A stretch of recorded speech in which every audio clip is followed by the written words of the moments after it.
Hello, everybody. How's it going? Thank you so much for joining us for another watch along with the Colorado Avalanche. Tonight, we will be playing the New York Rangers. I am Griffin Youngs, joined by Christian Bolle. We are the hosts of the Tell It Avs It Is podcast on the Hockey Podcast Network. And Christian, this one cannot possibly go worse than our last one. Fingers crossed, man. I mean, it was a bad omen for us when we did this first live stream. What was it, 2 weeks ago now? I think a week ago. A week ago. Yeah. Time flies. Time flies. But yeah, we're hoping it's not going to be another 8-3 blowout loss, but I guess we'll have to wait and see. I mean, surely we will not be losing by 5 again, right? I mean, that can't possibly happen 2 live streams in a row, right? Fingers crossed. Right? Fingers crossed. Fingers crossed. And look who's already in the chat. Been waiting here for a little while, actually. Jacob, our boy, our local Vegas fan. Good to see you again, my friend. He says Avs 3-2 tonight over the New York Rangers. And Jacob, yes, you are a real one. You're always here first. We love you, buddy. But yeah, he says Avs 3-2. Christian, I'm interested to get your prediction for this one, but I'm going to say Avs 4-3 in overtime. Ooh. See, I think the Avs are going to take advantage of what teams have been taking advantage of the Avs for so long, and that's the Rangers are on their third-string goalie. They're playing the second half of a back-to-back. The Avs are coming in well-rested. We welcome back Darcy Kemper to the lineup, which is going to be huge, and I think the Avs win it 5-2. That's an interesting score. And you know what? It looks like the Vegas odds makers agree with you a little bit because the Avalanche, which shocked me as it just came up on NHL Network, they are heavy favorites in this one. They are minus 180.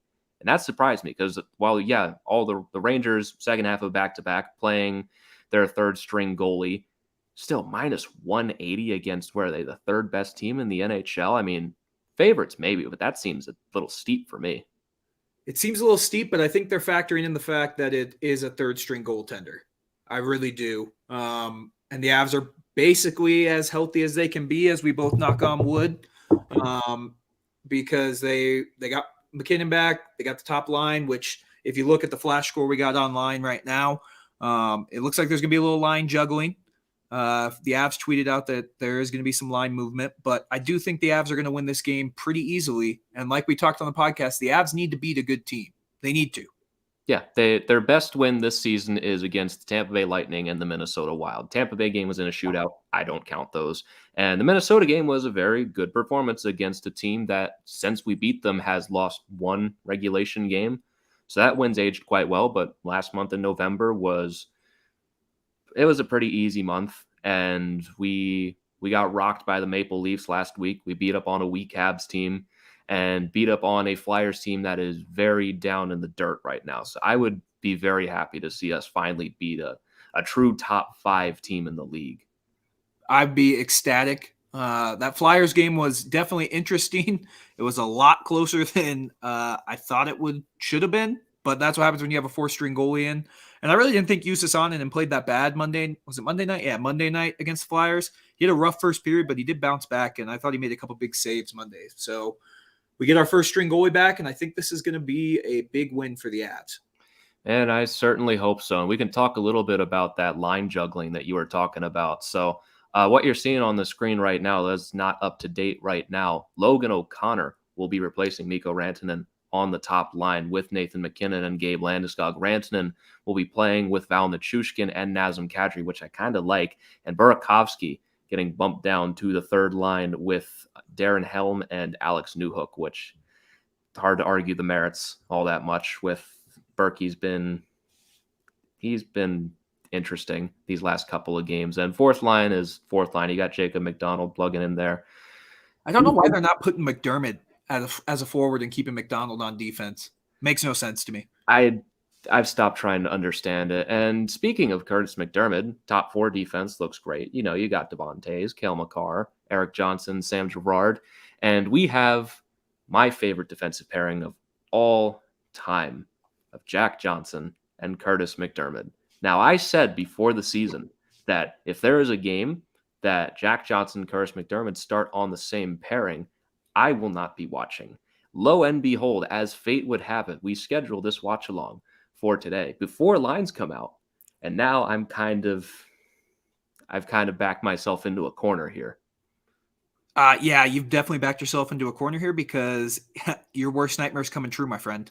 Yep. So not only do I have to watch these two play on the same pair, you all get to see me react to them every single time. But maybe it won't be that bad, right? Surely it can't be that bad, can it?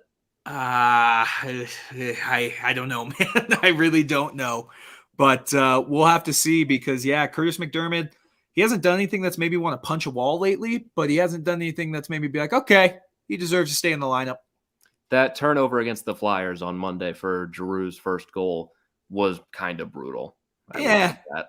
but Not as we've come to worse. expect that. We've come to We've come expect to that, expect Curtis that, McDermott. but at a certain point, we probably shouldn't be expecting that from a guy who's playing in the NHL to be making those mistakes at least every other game.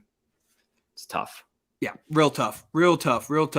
All right, our boy Josh said, boys, 4-3 Avs.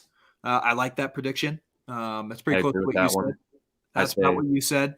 And then our man Jacob, man, I love the name that he has on here too. But hey, Avs fans, want to talk about the 2021 playoffs being up 2-0 and losing the series 4-2? Jacob, you don't have to come in the stream immediately and just demolish us here, man. All right, we can talk about it. No, moving on to the next topic. Next topic. You won, man. Enjoy it. It's not going to be the same this year. They can hang a banner for the third round exit. Exactly. That's all they're good for is third round exits, just like we're good for second round exits. Mm-hmm. Oh man, it feels like we've been streaming for a lot. Even though we barely started streaming, it feels like we've been going a while already, and still a little bit away from puck drop here at Madison Square Garden. They've got Darcy Kemper back in net for tonight, which is a big relief. We've seen without him the lack of real goaltending depth that we have at the moment with Pavel Francouz still on the men's. Jonas Johansson had one good game in Montreal and two not great ones in Toronto and Ottawa. And Ananen just showed that he's not ready against the Flyers. We can say that. I mean, I'm not going to say he was terrible, but he's not an NHLer yet. He's 21. Yeah, he's not ready yet, but I do think I saw some good things from him. I was really, really impressed with how Ananen played so far. I don't know about you. Yeah, I liked his performances, but it's just there was one where he just was caught completely out of position, things like that, and just stuff that he's going to pick up over the years before he's really ready for the NHL. But the raw ability that he showed, I was impressed. This guy's definitely still the future of goaltending here. Yeah, I'd say so. I was happy with him. I mean, he did the job. He got us the win, which is all you can ask for.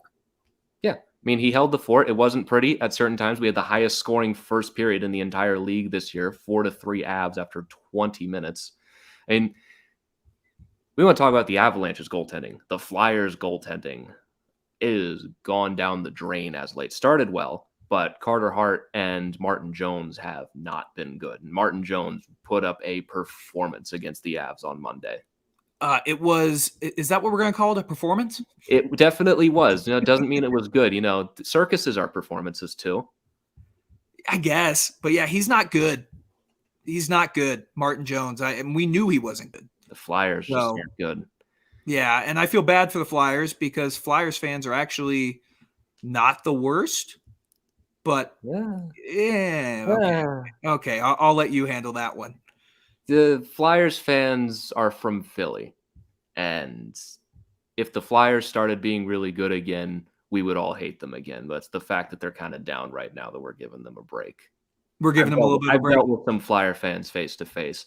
The nasty ones aren't fun. The nasty ones aren't fun? I will say this. Flyers fans at their worst are literally violent. Like, they will actually punch you. Really? Yeah. Like, every fan base has like their lows, but the Flyers' lows, I'd argue, are the worst. Interesting. It's Philly. Yeah, that's fair. That's fair. But it is good to see the Avs got a little bit back on track. I mean, the offense continues to be just fantastic for the Avs. And I don't really know if it's sustainable, but I do enjoy how the Avs are playing on the offensive end. I don't know about you.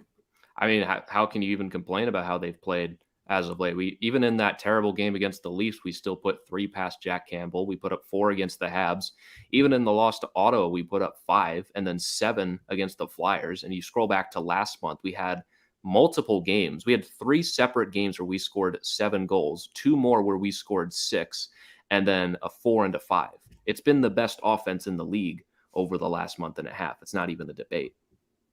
Yeah, it's not even a debate, and it's without JT Compher, who, good news, looks like he's going to be coming back to the lineup on Friday. So that's a positive. Yeah, back on Friday, it looks like. This might be our last time without JT Compher. Looks like a little ahead of schedule since it was projected he'd be out a month. He might be a few weeks ahead of schedule at this pace. Jacob coming back in 3 hours till the Knights badly beat the Stars. That's going to be a fun little matchup. I got the under in that game. Yeah, there might be no goals scored in that game. There might be a shootout goal scored at some point. Yeah, it's not going to be pretty. Flyers It's fans gonna be an also ugly game. fans of Ben Simmons. True, Jacob. Very true. Oh, man, we're getting closer to puck drop here. The Rangers starting lineup tonight, they're going to have their top line of Kreider, Sabanajad, Capo Caco on the top line. Panarin, Strome, and is it Braden Hunt?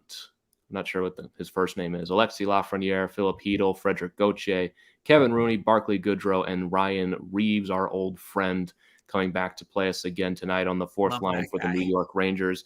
And a storyline that is kind of flown under the radar a little bit. It's going to be the first time Cale Makar and Adam Fox have gone up against each other in a long time, really, since really the debate became a thing. I'm interested to see how that goes, because I do think that Cale Makar is a better defenseman. We are extremely biased on this page, but they both suck. Yeah. Oh, who said that? I love you, Jacob. It's Jacob. They man. Both suck. 1 and 2 for the Norris. I love that guy. He's strong, man. He sticks to his guns, and I respect the hell out of that. Oh, man. But yeah, it's gonna. Jacob, who do you think's better, Pietrangelo? I'm interested to see what he has to say to that. Braden McNabb. Jeez Louise, man. It's gonna be a fun one tonight. Yeah, I can tell. Jacob's on a heater right now. But yeah, I'm interested to see how those two match up, because these two have played each other before. You know, Fox and Makar. If I'm remembering right, the Avalanche and Rangers were the last game that we played before the COVID stoppage. What was that, in 2020? Yeah, I was at that game. Yeah. So, I mean, obviously those two have both improved immensely since then. So it's going to be interesting to see who can come out on top in this one, maybe put up a better performance. I just think the Avs got this, man. I really do. I think it's going to be a real fun one. It looks like we are just moments away from puck drop. Again, is Adam Huska in net for the New York Rangers, making his NHL debut. So we will either be scoring 8 goals or we will not be scoring at all. There is no in between when it comes to rookie goalies. And Darcy Kemper in the opposite net for the Avalanche. I'm interested to see how his bounce back is going to be tonight. Did not play well leading into his minor absence over the last week or so. We'll see where he's at now that he's recovered from injury. I think he's going to play well. Hopefully he just doesn't lose a skate blade. Yeah, that's all we can hope. Hopefully with this break, they bought him some new skates that don't just have his blades flying everywhere this time. Fingers crossed. You never know, though. You never really know. So puck drop is underway between the Colorado Avalanche and the New York Rangers. I'm very excited for this one. I said I was excited about the Leafs game, but I feel good about this one. This, at very least, is going to be fun. Yep, I feel really good about it. I think the Avs get this. Let's see how it goes. All right, Avalanche are going to start in their defensive zone, try to get this one out. Again, Logan O'Connor on the top line with Nathan MacKinnon and Gabe Landeskog. Usually I'm opposed to breaking up the top line, but Logan O'Connor is just a monster every single time he's on the ice. It's not a bad thing to get that kind of work ethic up there with MacKinnon and Landeskog. Sometimes. No, it's not. I'm excited to see how he plays. He's played well all year. Like, there's no complaints about how he's played. No, he's been outstanding. And Rantanen, you put him with Kadri and Nichushkin. That's not at all a downgrade. Those two have been arguably some of the best players on the team over the last month or so. Kadri's a top 5 point scorer in the NHL. You're not downgrading at all, not playing him with MacKinnon. No, he's going to be okay. I'm not super worried about it. But I am excited to see how Mikko does on that second line, because the couple times he's been on the second line, he hasn't been great. Yeah, and also sometimes when he's on the second line, they just haven't been as strong as they are right now. I mean, Val's almost had his goal total from last year, and Kadri is at a pace he's never been on his entire career. But Donnell coming in saying this will be a tough game for the Rangers against a tough Avs team that has an octane offense that can score at will. That is definitely the case with the Avalanche right now. But also it goes the other way too. The Rangers have been scoring at a high clip as well, and our defense has struggled as of late. And granted, some of that can be credited to goaltending, but the Avs are going to have to lock it down too if we're going to want to win this one. Yeah, I think they will. It's going to be I don't know. I just am not sold on the Rangers quite yet. I don't know about you. I'm sold on the Rangers when they have Igor Shesterkin in net. They have that really good goaltending that can carry them a long ways. But even without Shesterkin over the last couple of games, they've won with Georgiev in net, who hasn't been great for most of this season. So Yeah, I don't know. Georgiev has not been good. I agree with you on that. Yeah, I mean, I saw firsthand the Rangers go up against the Caps, and they did not look good in their season opener. Since then, they've been unstoppable. And I don't really know what to point to other than they've just gotten scoring from up and down their lineup. Yeah, and they've I don't know. It's weird. I don't know what your thoughts are, just because the East is so tough to predict, and there's just no way to know who's going to do what. Yeah, that's a great point about the East, because the Hurricanes, we were all raving about them early on. Look how great these guys are. They went 10-0 at a certain point, didn't they? And now after 4 games, they're like 1-3, and all of a sudden they're third in the Metro. If the Rangers drop off at all, they're barely going toe-to-toe with the Caps at this point, and the Hurricanes. If they fall off at all of a sudden they could be in a wild card spot before they know it. There's a good chance for Albe Kubel right off the rush. But Come I on, don't know. The Rangers, I came into the season thinking they weren't going to make the playoffs. I've changed that stance. Do I think they're a top 5 team in the NHL at the end of the year? No. I think they comfortably, at very least, get the first wild card spot.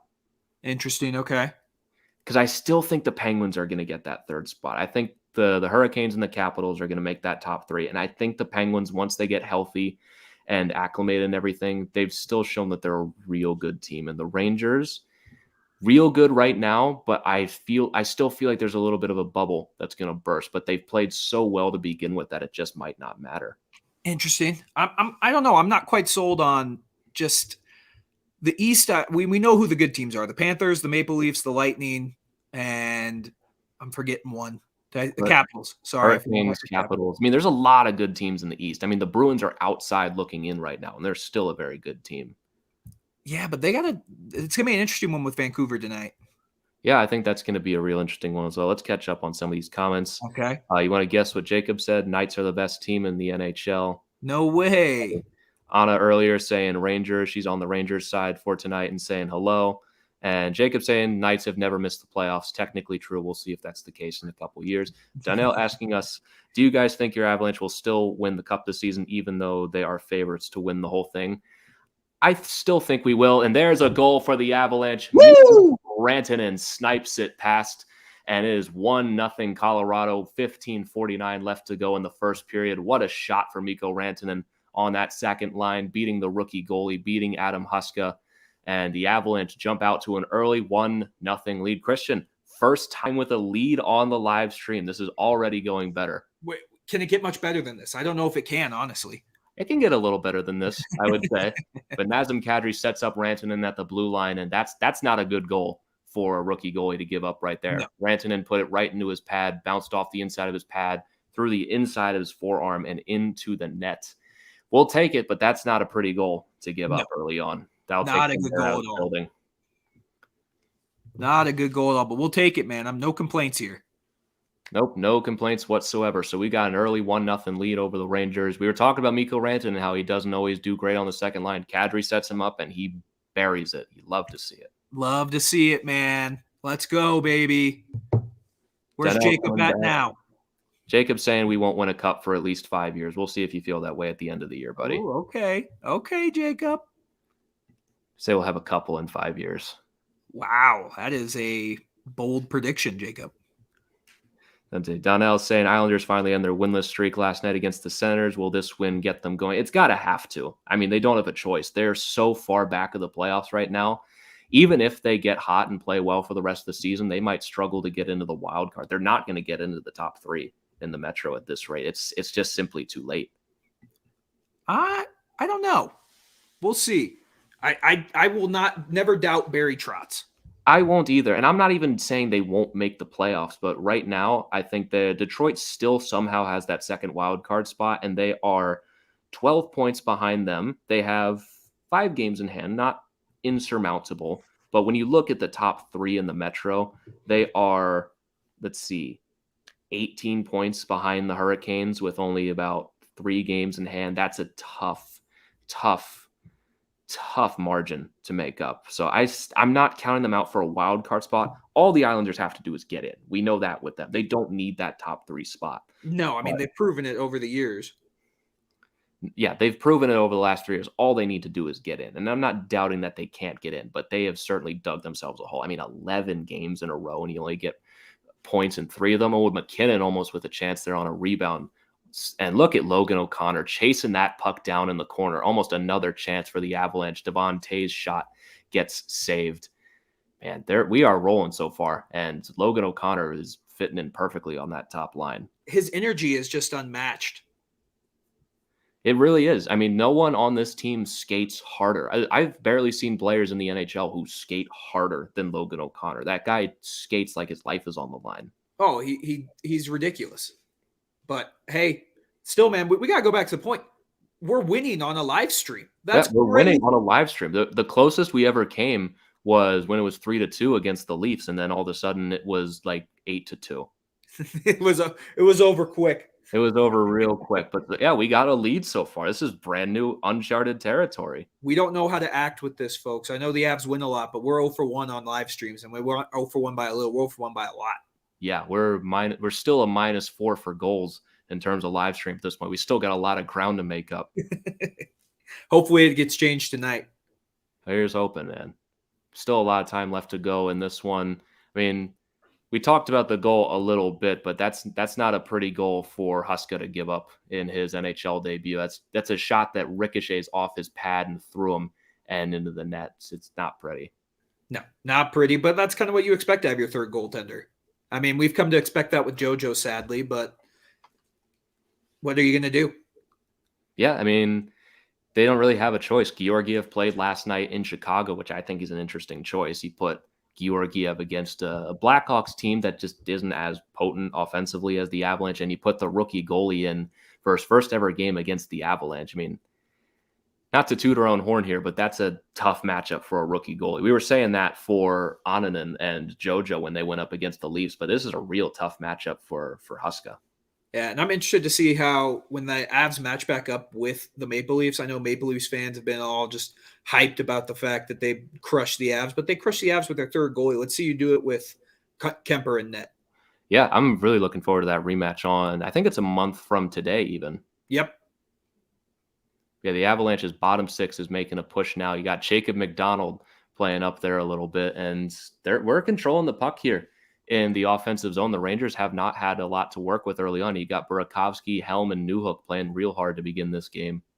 Maybe that's what Berkey needs. He needs to be on that line that's going to make him work, and he has to earn his chances because it's not like he hasn't had his chances. Yeah, it's what I said on our last episode, and the Rangers tie it right back up with a shot from the point end.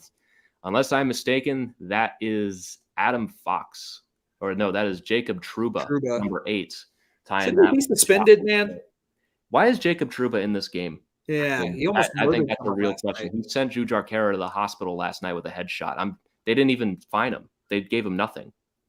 Typical NHL, man. I mean, like there was no arguing on that play. He forearmed him in the face and sent him to the hospital. I don't know how you don't even give him a hearing.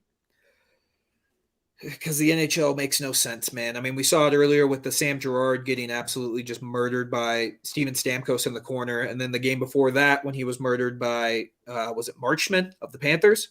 I think so. Like, it's a little ridiculous.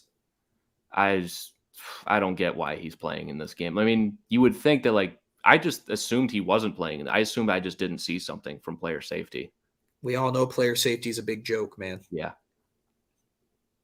So it's 1-1 now, still a little more than halfway to go in the first period. Jacob Trouba with that goal. I mean, that's a tough one from player safety to be allowing him to play in this one. Oh, we got a stoppage here. What's going on? Penalty? Looks like Devon Tays going to the box for tripping. So the Rangers might be getting the first power play of this one. Commercial break now. We can catch up on some of the comments. Donnell saying Devils are debuting their black jerseys tonight against the Flyers. I'm at work, wonder how they look on the ice, but the Devils need to play a full 60 minutes. The coaching staff needs to be gone. The Devils are an interesting team this season because I think a lot of people didn't expect them to be that good, but they've been hanging around a lot for the most part. Their last 10 games have been pretty brutal. They're 2-5-3, but they're still 9-9-5 on the season. They're 500, which is, I think, a win for them. A still young building team. Unfortunately, we can't really see what they look like. Oh, I got it on it. They look they look pretty boring. Oh, pretty boring. I mean, it literally says jersey on the jersey. I can't imagine they look that interesting. Yeah, they're bad. It literally just says jersey. Like, they're even worse in person, honestly. That's real tough. I mean, the funny thing is that those aren't the current worst jerseys anymore after Nashville released their Stadium Series jerseys last week. Those smash. I kind of like them. I don't like them at all. They look like an antique. They don't look like something you should be wearing on the ice. They look like a fan-made jersey that they made at custom ink. Weren't they fan-made? Were they? I have no idea. I don't know. That was the joke. But it looks like whoever designed it went to custom ink. They don't look like they're meant to be serious. Yeah, I don't know, but the Lightning have a really good one. The Lightning one is real good in this one. Jacob, you got the right idea, my friend. Use code THPN on DraftKings if you love THPN. Also, if you guys are enjoying the stream, we would appreciate it if you guys leave us a like, subscribe to the channel. You guys drive the bus here on the screen by talking to us and liking the stream. It's the best way to help us out however you can. Hockey Legend asking, what are the shots on goal so far in this one? I believe the shots on goal are 5-3 for the Avalanche. Goals from Mikko Rantanen and Jacob Trouba. And the Rangers will be getting the first power play of the game as Ryan Reeves draws a tripping penalty on Devon Toews. Avalanche with a big kill early on. It's a huge kill. You start the game strong, and now you can't let the Rangers take advantage of it here. No, you can't. You get that momentum killing goal right away on the road. And didn't love that one from Darcy Kuemper to begin this game, but looked like there was a bit of a screen in front to tie this game. And now you've got a must kill against the Rangers power play that is 7th in the league right now. And our penalty kill has not been impressive at 25th in the league this year. I don't know what happened this year. Like, the penalty kill last year was one of the strengths for the Avs. This year, it's just not been good. I know you lose Calvert and PEB, but you still expect a little bit more out of them. Oh, I don't like that. Nice little break up there in front. Maybe a shorthanded chance. The Avalanche lead the league in shorthanded goals at this point. That shot from Eric Johnson just gets turned aside. The Avalanche are plenty dangerous shorthanded, which is so surprising that our penalty kill is so bad. It's a live or die sometimes. It really is a live or die. Get back to some of these comments here. Jacob saying he was here 37 minutes before it started. Jacob, we noticed that. We love you. We appreciate that you're always here for us. Maybe here's another shorthanded chance for Logan O'Connor. He just gets shut down by Chris Kreider, but plenty dangerous here on the penalty kill for the Avalanche. The Rangers have not had a lot to work with. I mean, our penalty kill must have been horrendous to start the season because I feel like recently it just hasn't been that bad. Yeah. I mean, I don't know. Maybe it's because they're pushing the play so much that that's what's going on. They're pushing the play on the shorthanded, so the Rangers are going to get plenty of chances on the other end, but I don't even know if that's really an excuse. Yeah, I mean, we've got 25 seconds left in this power play. I'm not sure the Rangers have a shot on goal in this one as Jack Johnson flips this one up and out of the zone. I mean, that is a picture-perfect penalty kill for the Avalanche so far. No complaints here. So we'll go all the way back down once again. I think we had more zone time on that power play than the Rangers did. Yeah, probably. And that was huge. The Avs needed that. Yeah, so that's a big kill. That one's already in the books. That's a lot of momentum back on our side at this point. So we just got to get this puck back and work with it. And speak of the devil, Nathan McKinnon has it. He'll look to give this one a head look for his second goal of the year. And we're getting some good opportunities here. That's a nice little rebound that just couldn't get buried by Logan O'Connor. And the Avs offense over these last couple games, they look dangerous every time they have the puck. Makar. Ooh.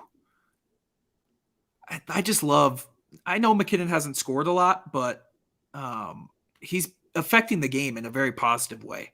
You know, like people are saying, oh, McKinnon hasn't been great this year. I mean, he has been outstanding so far this year. Yeah, he's got the 1 goal on the power play. He's got like 17 assists, and he missed 3 weeks. Yeah. I mean, that's still very impressive. He's still driving play here. And he's going to start scoring, and you're all going to feel really dumb if you said Nathan MacKinnon's not going to score. I still wouldn't be surprised if he gets to 30 goals this year. 30 goals at this point in the season might be a little much. I mean, that would be a blistering pace if he's able to do that. I will never doubt Nathan MacKinnon, but that's a big pace to ask. Is that Curtis McDermott ripping a shot?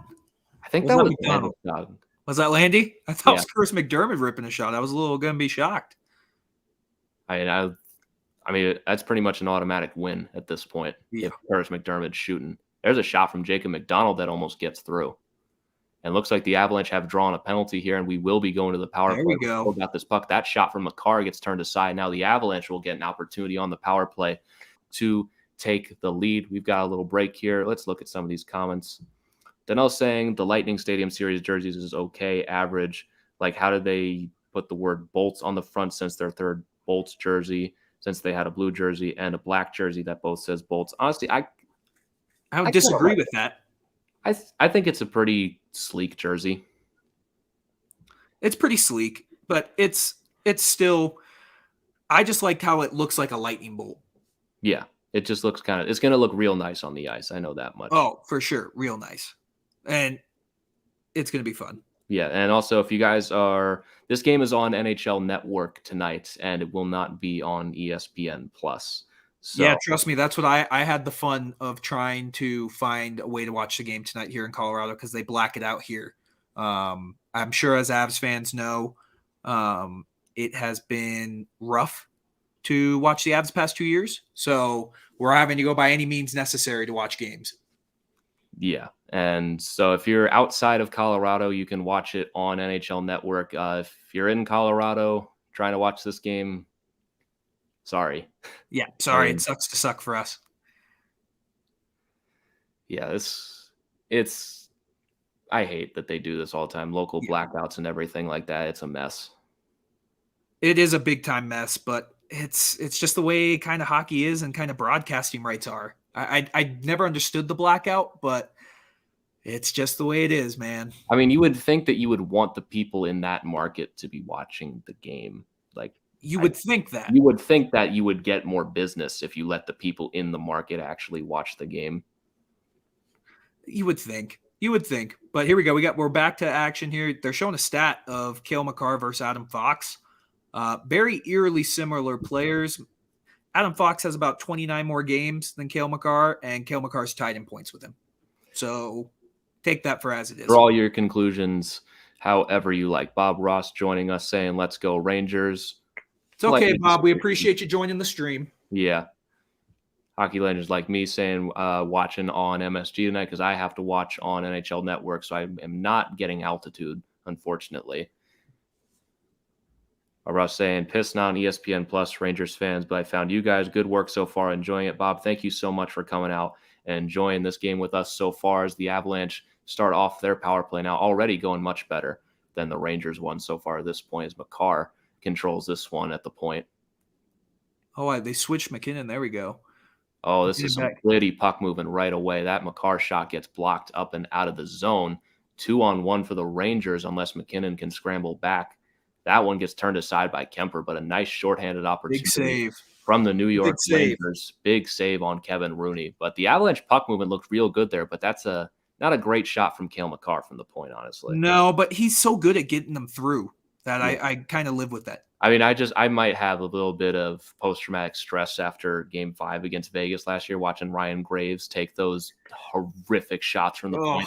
So I see that, and my body just like clenches. Like, we're not saying that because we love Jacob, but he's going to take that and make fun of us. Yeah, well, I think he would anyway.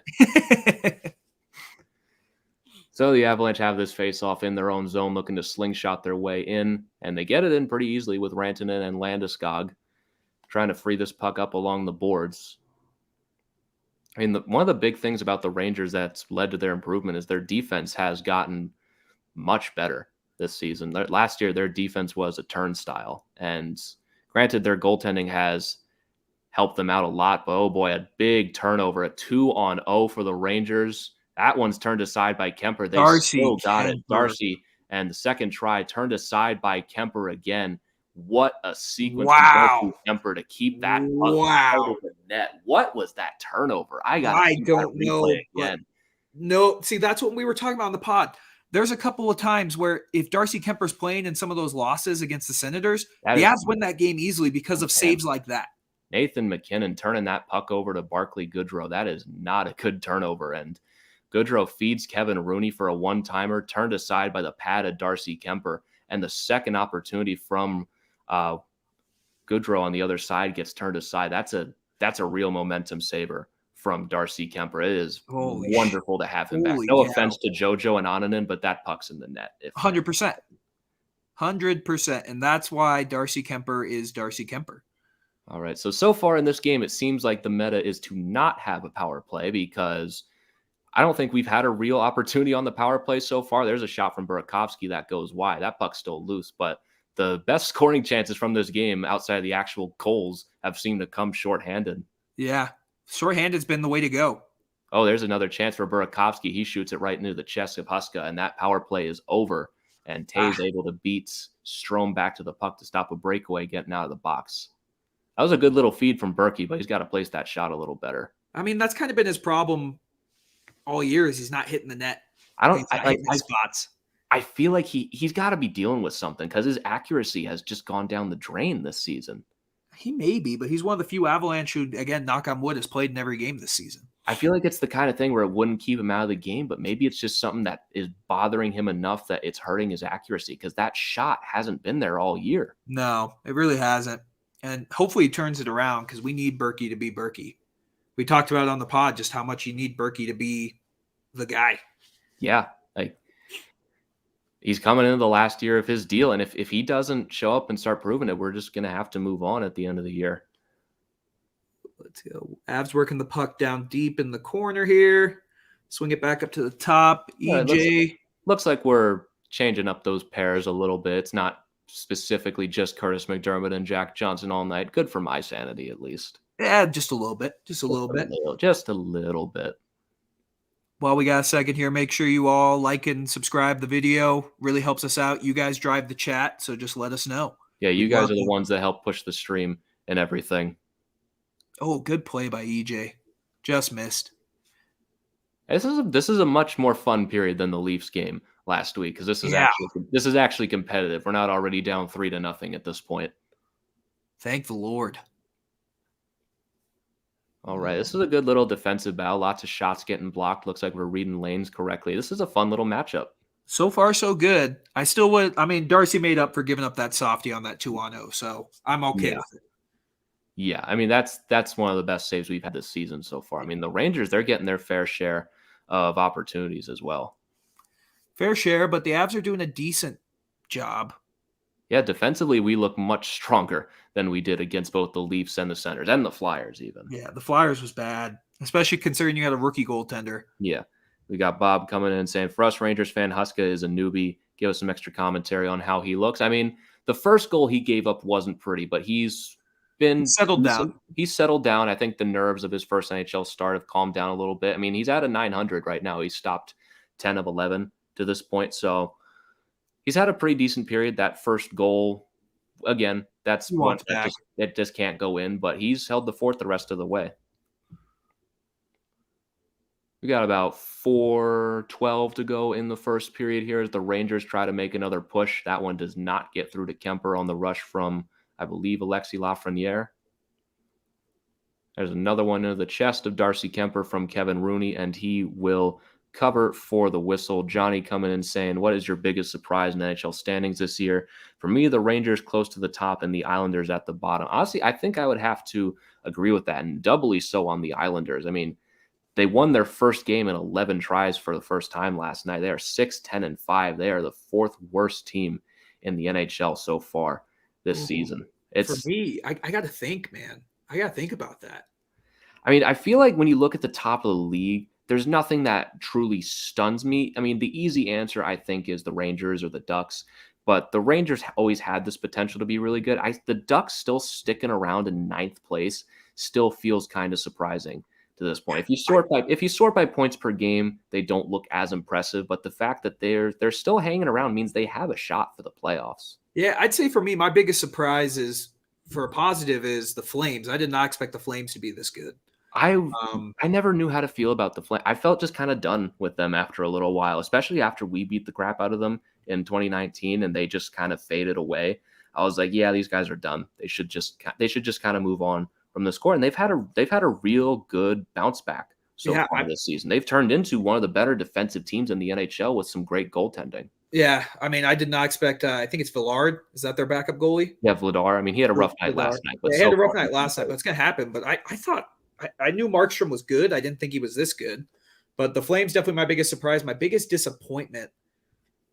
It's probably the Flyers or the Canucks. I mean, the Canucks. I really thought the Canucks were going to be better, but it just hasn't been the case so far this year.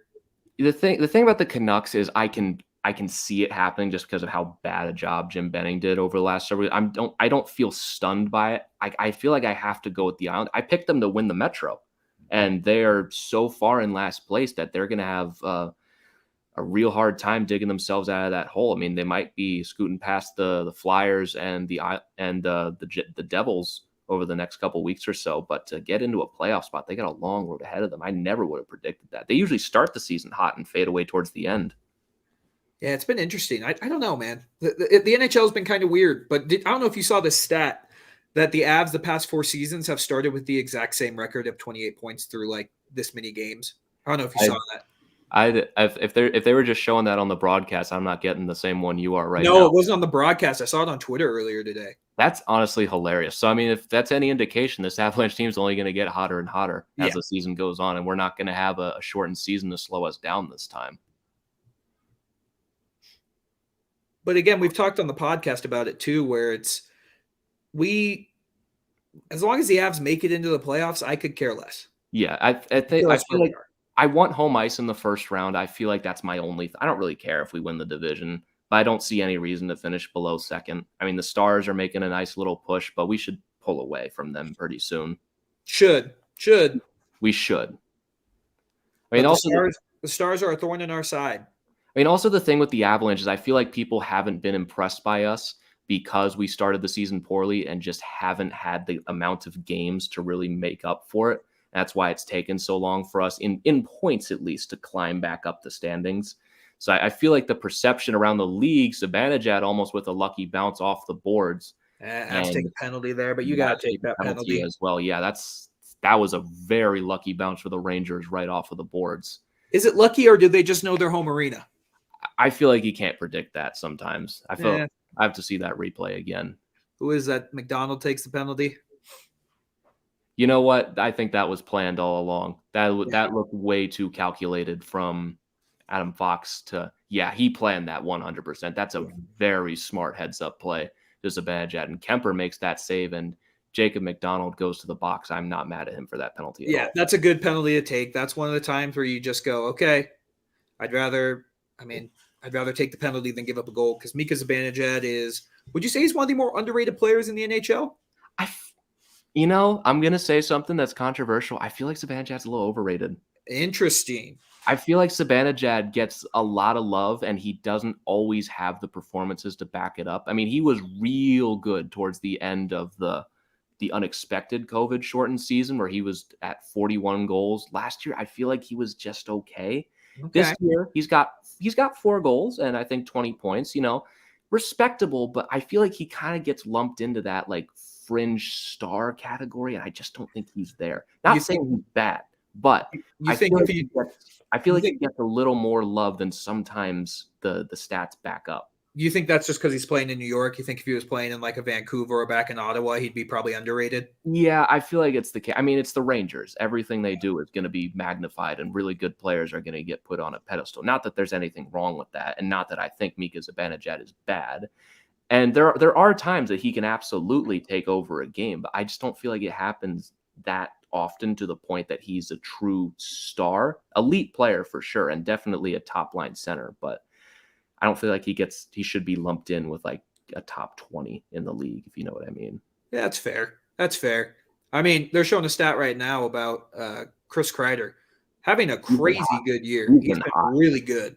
Yeah, he's been real hot. I mean, if you have the number right in front of you, is he at 15 goals at this point? They just showed his power play goals, and he was at 10. Well, that's a lot. So, I 10 mean, power play goals alone, that might be towards the top of the league. he was second behind Draisaitl. Wow. Not bad company. Oh, and then the Rangers make it 2-1 on the power play. That's a real good shot from the points, and I didn't think that went in at first. I thought that went right over the net. Yeah, that's Looks just a like good Nils shot, Lundqvist. I think that might be his first NHL goal. Yep, I think so too. Nils Lundqvist, a 2019 first round pick, if I'm remembering correctly off the top of my head, a late first round pick. Let's see this one again. This one will come all the way back up to the point for Trouba and works it over to Lundqvist. Real good shot. He goes bar down. I mean, that's a perfect shot. And he falls down on the celebration. You got to love it. Yeah, that's a perfect shot. Perfect shot. Rings it off both bars, and then that's a great shot. Stumbles on the celebration. I love that. All right, Avs down 2-1. I feel like the Avs are playing well. I mean, that's just a great shot. Oh, I mean, it's frustrating. I mean, we are playing well, but I feel like we've been saying that a lot about the games that we're losing. O'Connor almost gets that same bounce off the boards from the feed from McKinnon. But that's a big power play goal to give up. Yeah, that's a killer. Yeah, let's catch up on some of these comments once again. Philly's fallen off. Montreal's done. Islanders speak for themselves. Toronto showing true grit. Yeah, if you watched our Toronto stream, we were pretty much saying the same thing. Also saying the Avs are a threat for sure, but after Toronto whipped them bad, not so sure. That was a rough one against Toronto. Bad goaltending, bad defense, while Toronto was absolutely on it. And no, those nights happen over the course of the 2-game season. As the season goes on, the Avalanche are just going to get better and better. So we'll see. Bob coming back saying, I agree with you about Zibanejad. Always thought overrated, but this year he's hustling on the penalty kill and power play more in the past. Love him now more than ever for effort. And you know better than me when it comes to Zibanejad. I can't watch every Rangers game that comes up, but just from the times I have watched him, I've always just been more impressed by Panarin. And this game, I feel like they're both playing really well, but as a two-way forward, Zibanejad's definitely one of the better in the league. And we got Jacob here saying Leafs may be doing good just to lose in the first round. I feel like that's always the case, isn't it? That's fair. Yeah. So we got that's a good shot. We got 9 seconds left in the first period. Not Jacob. I was talking to Jacob in my head. Christian. I don't know. I can't help feel a little disappointed we're going to be going into the second period losing this one. Yeah, a little disappointed, man, but that's just kind of par for the course with this team during this road trip. We're just playing so well. I mean, and maybe you want to save from Kemper on the Nils Lundqvist goal. It's a real great shot, but someone's got to make some saves. Someone does, and the Avs just got to be. I don't know. I can't really even blame that penalty because it was a good penalty. Zibanejad almost certainly would have had a better scoring opportunity than the one Lundqvist had as the first period does come to an end. We can finish up on some of these comments before we take a quick break and a breather. Johnny coming back saying, who has the best goaltending in the NHL?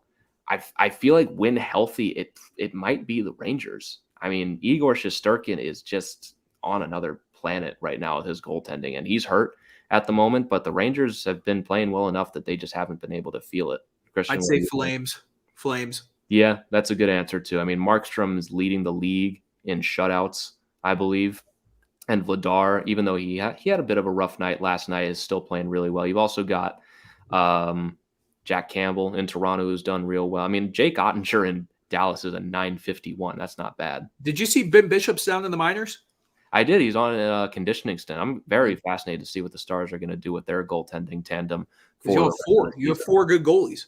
Yeah. Underrated story. Tristan Jarry is a 934 in Pittsburgh this season. This guy has gotten a lot of hate ever since his playoff series against the Islanders, and rightfully so. But a 934, and he started the majority of the games with the Penguins, is real, real good. Maybe we're just a little too harsh on him sometimes. Yeah, you're a Caps fan at heart, so it's not a bad thing. Yeah, I'm not saying that's a good thing, but taking my biased cap off, that's real good for the Penguins if he's playing like that. Yeah. I mean, you got 2 Dallas goalies on here. You have Braden Holtby at a 928 save percentage. That's a little ridiculous. Yeah. Little ridiculous. Leafs are on a mission this year. No first round ballot. Johnny, it's too early to say, but I think I agree. I watched how the Leafs played against the Avalanche. That team just looks different. I mean, they stepped on our necks for the entire game. From even when they were up 6-2, they just kept pushing and just kept scoring. Well, and they did what we would hope the Avs would do tonight, and that was take advantage of a team being on their third string goalie, and the Avs have not done that so far. Yeah, unfortunately so. And it's not like we haven't put the shots on. I always forget, is it Huska? Adam Huska? Yeah. I always want to say Adam Werner because that's one of our guys in our system. But Old guys, yeah. Adam Huska is the Rangers goalie tonight. And we've put 19 shots on him and beat him once. I mean, that's a little infuriating. This is why I said when we have our third string goalie in, it's like, what can you expect? When other teams put their third string goalie in against us, like, wow, what a performance. Who could have seen this coming? Well, and I will say a positive coming is if they continue to shoot the puck like that, they're eventually going to get some. I certainly hope so. I mean, I can't help but feel a little frustrated right now that we're losing this game. A little frustrated, but hey, it's all right. It's all right. Yeah. What other comments we got? Got Stoney saying Tampa Bay has the best goaltending in the league. That's hard to argue. I'd say they have the best goaltender in Vasilevsky. They don't have the best duo. That's true. I feel like year over year, the Lightning always have the best goaltending with Vasilevsky. I mean, talking 25% into this season is a different thing than best goalie. Vasilevsky is the best goalie in the league. Without a doubt. Without question, Andrei Vasilevsky is the best goaltender in the world. But best goaltending duo, I would say Brian Elliott has been good, but I wouldn't say he's up there with the Flames or the Rangers. Yeah. Stoney's saying stats really don't tell you who the best goalie is. That's true to an extent. I mean, especially in the case of Vasilevsky. I always lean back towards like John Gibson. We know how good of a goalie he is, and he kind of he's very on and off sometimes. Yeah, he's very on and off, but he's a good goaltender when you think about it. If you like the Ducks are better this year, I feel like a lot of that can be credited to Gibson, but I don't know. Sometimes he has some real bad nights. Sometimes, but I don't know, man. It's gonna be interesting to see how they handle that when the Ducks are good, because they're on the path to be good again. Mm-hmm. Yeah, they're on the path. I still think they're a little bit away, but I think they'll be there sooner than I thought. I thought this organization was going downhill fast. I thought so too, but we haven't mentioned yet the insane play by Trevor Zegras last night was one of the coolest hockey plays I think I've ever seen. That goal? Have we named that yet? I don't know what they named it. He did an interview after the game, and I didn't listen to it because I wasn't going to watch the Ducks versus Sabres game when there was a couple other really good games on. But yeah, it was a crazy play. If you haven't seen it, go check it out on Twitter or YouTube. It's one of the most ridiculous goals you'll ever see. Yeah, Zegras looks like he's going to go for the Michigan when he's behind the net. Instead, he flips the puck up and over the net to Sonny Milano, who bats it in for a goal. It's one of the craziest things we've ever seen. It's the goal of the year. McDavid has had some good ones this year. Nothing like that. No, it's crazy. It was a really good play. I loved it. So yeah, and on the same day, I picked up Trevor Zegras for my fantasy team. There you go, man. I will take that victory. There you go. All right, and Front Row Productions, good to see you again, my friend. Guys, we are going to take a quick break, catch our breath, get a drink of water, and we've got about 13 minutes left before the second period begins, so we will be right back and see you guys in just a second.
How's All right. everybody doing? We are back as we're getting closer and closer to the second period. Christian, I was checking my phone while we were on our break. I don't think you saw this.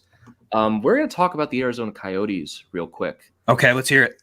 because this notification from the Athletic, Coyotes could be locked out of their home arena. The city of Glendale is threatening to deny access to Gila River Arena due to unpaid arena charges.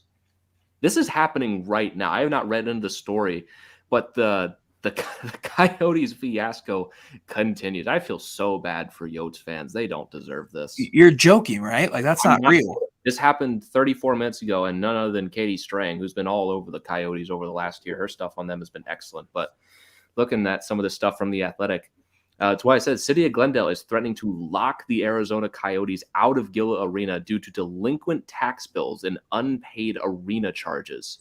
What is happening with this poor team? Oh my Lord. What? That can't be real. That doesn't feel real. It's real, but like it doesn't feel real. I am flabbergasted, right? My face says it all right there. I don't think I've ever heard that in my lifetime.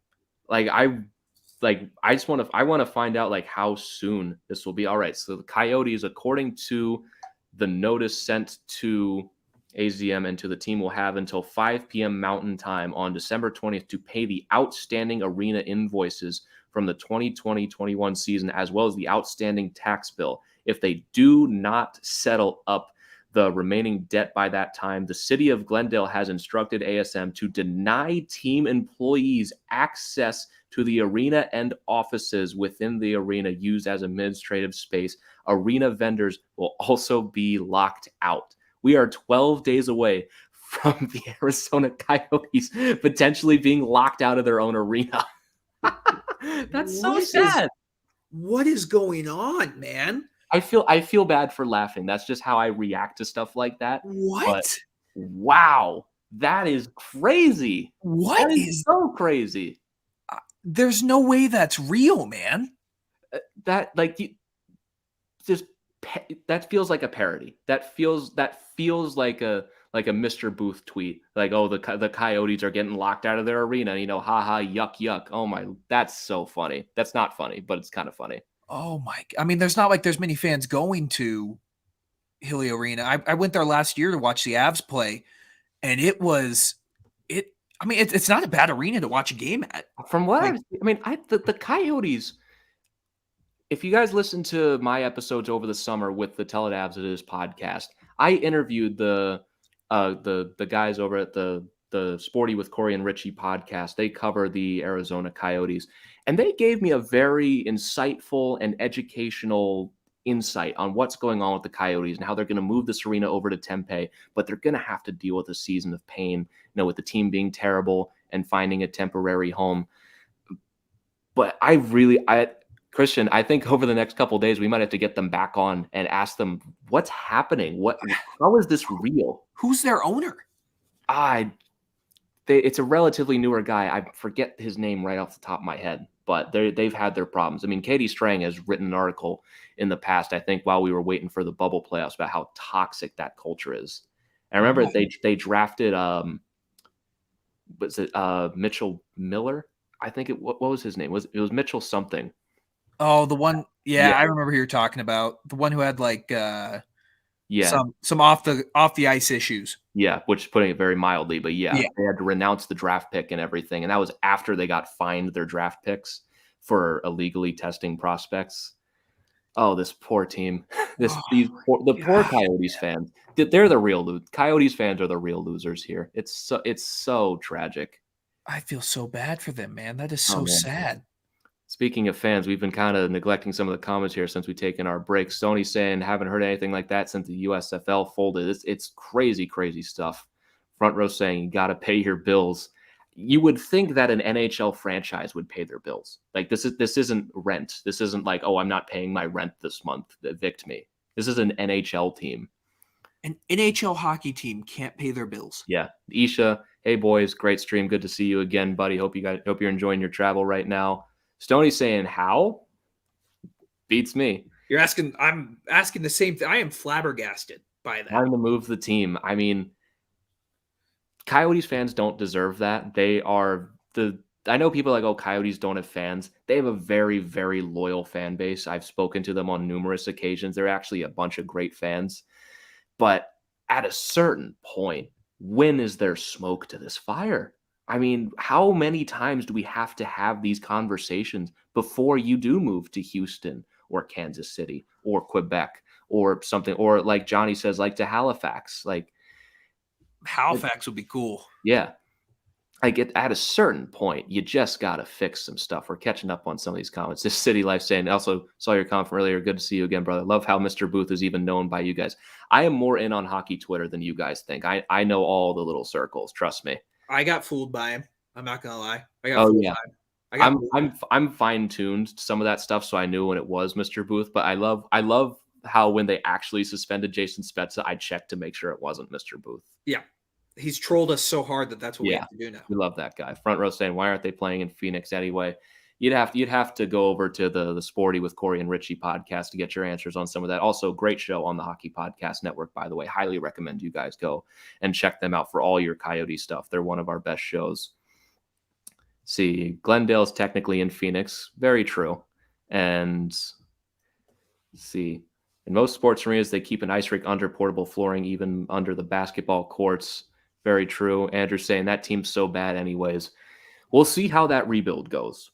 They've got so many draft picks this year. They knew they were going to suck this year. There is no ifs, ands, or buts about it. They knew this team is terrible, and that was the point. And they're not done rebuilding yet. Well, I want to see how they do about those with those draft picks, especially ours in the Kemper trade. Yeah, it's going to be interesting. If I'm a Coyotes fan, though, this kind of sucks because this is really the first time in a long time that they have a little bit of hope with this team. Yeah, I mean, they're doing the right thing. They're tearing it to ash. If they get a Shane Wright or Connor Bedard even better next year, that market's going to get revitalized. And as Stoney's saying, Phoenix is a huge market. If I'm remembering correctly, aren't they a top 5 like city population wise in the country? Like I don't know off the top of my head, but or Arizona, Phoenix, that kind of area. I'm on to something. I don't think that's exactly correct, but I think there's something along those lines. And they love their sports teams out there. It's just the Coyotes have not put a good product on the ice the entire time they've been there.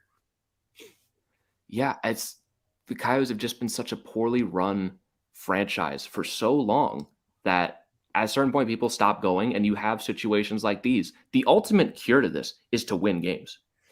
That's it.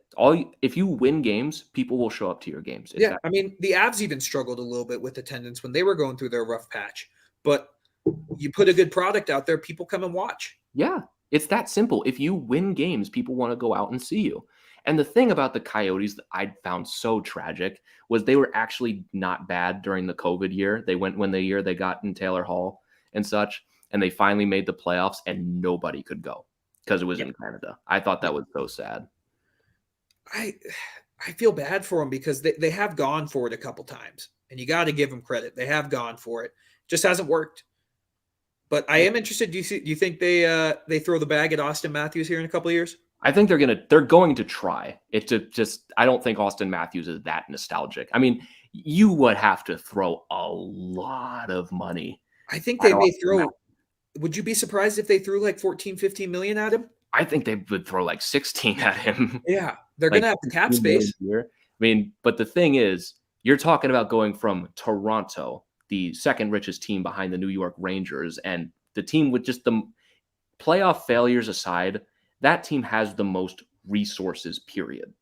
Yeah, going from that to the Coyotes is a real tough sell. I don't care if he was born there. That's a really tough sell. Well, and the looks of it are that they won't be in Phoenix much longer or Arizona much longer. Until there is actual concrete news this team is moving, I don't believe it. I mean, it's hard to explain, but since I had that conversation with Corey and Richie about the Coyotes, I don't believe they're going to get moved. The NHL has stuck with them for so long. And the thing is, as long as there is an owner willing to keep the team there and willing to buy the team there, it will stay there. It has nothing to do with any of this. The owner makes the final say.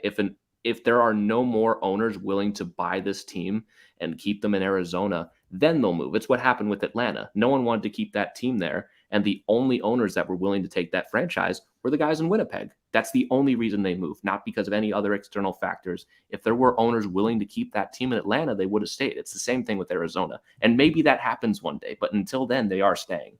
They are staying. Though I would love to see another team in Quebec. Yeah, I would love it. I would love to see a team in Quebec. I would love to see a team in Kansas City, but I think we're better off getting those teams, or more likely to get those teams through expansion. And I don't think we're getting another expansion team for a long time. Probably not. All right, what are we looking like comment-wise, Griffin? Yeah, let's catch up on anything. I went on a couple of my rants here. Yeah, Johnny was saying about the Spezza thing. That was a bad 6 games on Spezza. The problem in that game was the refs. That game was a disgrace for officiating. That was a disgrace with how they let that game get out of hand. Doesn't excuse what Pionk or Spezza did, but the refs kind of let him do it. Oh, yeah. Refs 100% let him do it. Let them off the hook. But yeah, they really let them do it. Yeah, Cardinals, Suns, Diamondbacks, those are the teams in Arizona. Phoenix is so huge, it literally takes 2 hours to drive across it. I mean, I think as long as you have a team in Phoenix, there's always an opportunity for you to continue to grow that market. You just have to be good. It's that simple. You have to be good. I mean, that's what it is. Yeah, for sports town. Yeah, Johnny's right. Arizona is a waste of time, just a point grab for better teams. And yeah, right now, completely right. Arizona, they are the worst team in the NHL, and hopefully this rebuild goes well for them, but we will see. We will see. All right, looks like we're getting ready for puck drop here.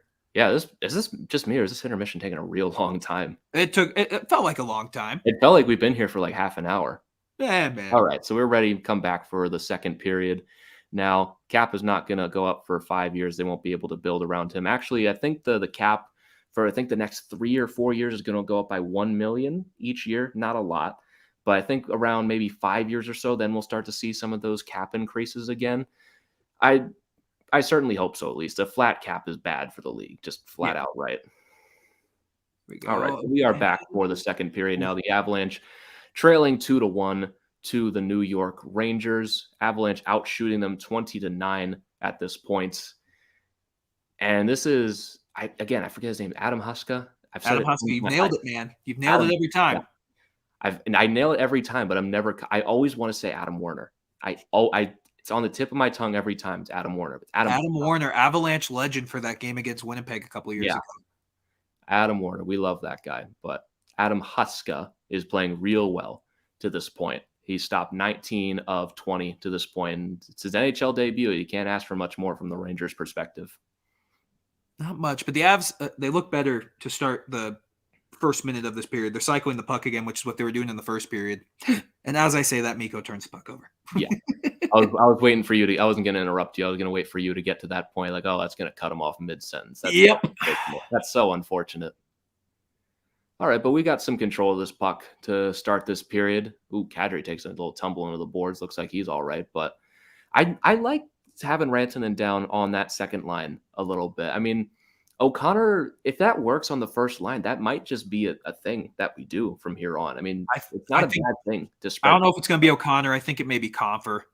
Maybe so, but again, even better. I mean, that just gives you more opportunities to spread talent around. I mean, good shot by Berkey right there. That's a good shot, and he's getting closer and closer. I hope he can start to bury some soon, but Comfer has been harder to replace than we think. I think we're going to be pleasantly surprised when Comfer comes back and we realize, like, oh, wait, this is actually so much better, especially when he had 5 goals at this point. When he got injured. Fire, man. Yeah, and he had 9 goals all of last year. He was on pace to crush his goal totals, and he probably still will. I'm kind of liking this Helm, Newhook, and Burakovsky line. It's growing on me. Yeah, and Darren Helm, I mean, he hasn't really done anything to draw my ire. He's just been good. I mean, there's really been nothing to complain about with him. I didn't really have any thoughts when we signed him, but he's been a really solid bottom 6 guy. Yeah. I feel like he hasn't been playing a lot in the past couple of games, which is weird because, like you said, he hasn't done anything that's frustrated me. Oh, Darcy. Good save. All right. We're able to keep that puck out. Rangers with some good opportunities on the second and third whack, but we are able to keep that puck out. God, damn, the breakouts are just hard right now, man. Oh, Kemper almost with a bad turnover. Oh, they got a lucky break on that one. Hooey. That was almost real bad. O'Connor tries to set up McKinnon, just couldn't get it on his skates. Johnny's saying Halifax could support a team. If you ever been East, Boston, Pittsburgh, New York, Halifax would do well. That's very true. People forget that Pittsburgh's not the biggest market. They do well because they're extraordinarily successful. I mean, Pittsburgh, like back before they got Crosby, they were talking about moving to Kansas City. I mean, winning solves everything at the end of the day. Halifax could absolutely support a team. Without a doubt. Oh, Darcy with some huge saves, man. There were some big ones. I don't love the rebound given up there, but he's able to track that puck the whole way. His rebound control hasn't been great all year, though. Yeah, I just feel like that's a thing with Avalanche goalies. They don't always have the best rebound control. Yeah, population of Halifax is way bigger than a lot of us think it is. I had no idea there were so many fishermen in one place. That's where they all go. Secretly, that's where all the fishermen go. The Mooseheads do really well out there, so yeah, that doesn't surprise me one bit. I mean, a lot of you don't always need a huge population. If you have a loyal fan base that goes to games, I mean, Winnipeg's not the biggest place in the world. No. Yeah. But they have a loyal fan base, and you're hard pressed to find a more intense arena to play in than Winnipeg. Oh, especially during the whiteout in the playoffs. Oh man, dude, this second line is just I enjoy it with me. I love it on there. I mean, with Kadri and Nichushkin playing like this, it's hard to get much better. Yeah, and I'm really looking forward to adding Comfort back into the lineup on Friday. Friday's gonna be a fun game. Yeah, I mean, it's always fun when you play Detroit. Yeah, not as fun as it used to be, but Detroit's good again. I mean, maybe not good. We're not going to make the playoffs this year, but they're close. They're better than I thought they would be. I mean, Lucas Raymond and Moritz Seider have been great. Oh, Kemper. He caught that one, almost dropped it right into the stick of a Ranger. Oh, he's making me nervous, man. Yeah. All right, let's get control of this puck here again. Let's get this game tied. Jeez, man. I just don't know what it is with the Avs and their clearouts this year. Their breakouts have just not been good. Oh, man. All year. Okay, Kemper with a nice little breakup on Mika Zibanejad there. Now that I said Zibanejad's a bit overrated, he's definitely scoring in this game. I've already. Oh, he's listening to us right now, man. Yeah. Oh, geez. Yeah, the Avs don't look good. There we go. Nathan McKinnon back on the baby. Board. This game is tied at 2. Nathan McKinnon, his first even strength goal of the year, his second goal of the year, period. And with 15-12 left in the second, this game is tied. You can physically see the weight being lifted off of Nathan McKinnon's shoulders, cutting through the defense. Oh, that's just so pretty. The one-handed tap through the leg of Adam. God, that feels good. That feels so pretty. Good. Getting around Keandre Miller, the one-handed tap through the legs of the rookie goalie, and we are all tied up. God, I'm talking about how the Avs aren't playing well, and then McKinnon does that. Maybe I need to dog on the Avs a little bit more. It seems to work for us so far, honestly. Man, that goal is watching it live, it didn't look as good. And then you see it in replay, and that is a skillful play. I didn't even notice the one-hand thing. I thought he just put it right through him. That's such a pretty play. And that's now that he's gotten one, I would not be surprised if he scores a couple more in this game. Oh, without a doubt. Without a doubt. What's our comment section saying about this? All right, Front Row Productions saying Avs, let's go. Also, Bupesh asking, is anyone in the New York City area watching the game live? If yes, what channel? I'm on Fubo, and it's not showing the live game. Neither is ESPN+. All right, so this is a weird one because this game is on NHL Network tonight.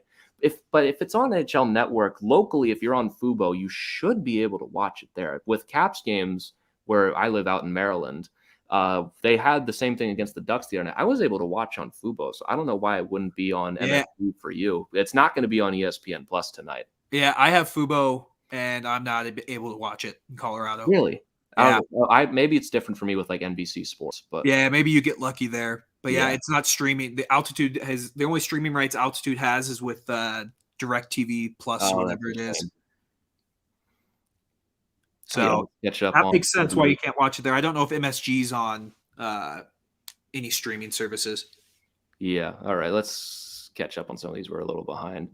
Good. If the Avs are floundering, better for the Leafs. Very true. Yep. See, Jacob saying Knights are way better. I think we're tied in points right now, Jacob. Love you, buddy. All right. Wait, who's admitting to being a Leafs fan? Get this guy out of here. Is that a Leafs fan in chat? Get this guy out of here. I don't know. It could be the year. As Wild fans, Kemper's a great goalie, but mentally very weak. Yeah, that's an interesting thing to bring up because when I talked to the the Arizona, I keep bringing the Arizona guys up, but when they were talking about when Arizona played Minnesota, Kemper could not play against them, which is very interesting. And he played very well against them in the one game we've had against them so far, but I'm interested to see Kemper when he goes to Minnesota and plays them this season. It's going to be very interesting. All goalies are a little crazy, man. Like all goalies are a little bit of a head case. Goalies by default are crazy, taking 90-mile-an-hour slap shots to the face. They're all just a little crazy, but I don't know. I haven't seen enough Darcy Kemper. Like I've seen him play against the Avs and the Coyotes, but I wasn't going out of my way to watch Coyotes games. Yeah, like Coyotes Wild games, those usually were at the back of my list. So that was a surprise to me to hear that happen. Yeah, I don't know. We'll see. Yeah, Bupesh saying I don't see on NHL Network. Yeah, if you're in New York, it's going to be blacked out on NHL Network. I mean, Christian has it blacked out in Colorado. So I'm lucky in Maryland, not blacked out for me. Like that, because that just makes sense, right? The two fans that are in those markets can't watch the game on NHL Network, but I, in a completely unrelated area, can watch it. That just makes a lot of sense. I don't get local blackouts. They don't make any sense. Well, and it's not just the NHL who does it. It's every. I know. It's MLB. It's not even the NFL doesn't do it. You can watch like local games on like the NFL app, but you can't. It's just, I don't know, man. I'm not even going to try to understand it. That's where we're going to have to get some of our TV friends. Maybe we reach out to JML and he can explain it to us. Yeah, it's just so weird. Yeah, Johnny's saying, to me, the team to watch other than the Leafs is Carolina. That's very true. The Carolina Hurricanes, they've got their playoff experience. They've got a really solid built team. They have been up and down the last couple of games, but they're still among the best in the league. Their goaltending scares me, man. The goaltending was the biggest thing about the Hurricanes coming into this season. I didn't know what to do with them because Freddie was injury prone and very up and down with the Leafs over the last 2 years. He's been outstanding. Antti Ranta was good in Arizona, but also injury prone. I mean, and it's been great so far. And surprise, surprise, Carolina's top of the league. So as long as their goaltending sustains, they're Stanley Cup contenders for sure.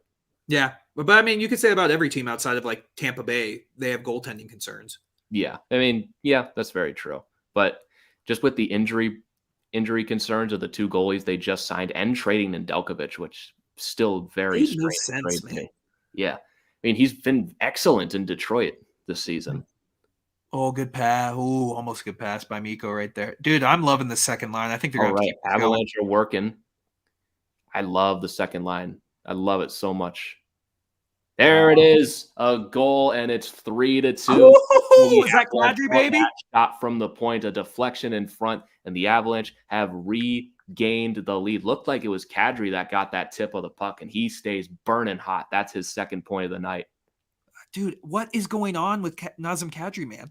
This is so weird. Like, where did none of us predicted this. Where has this been for his entire? He's 31. Like, this has never been a thing with him.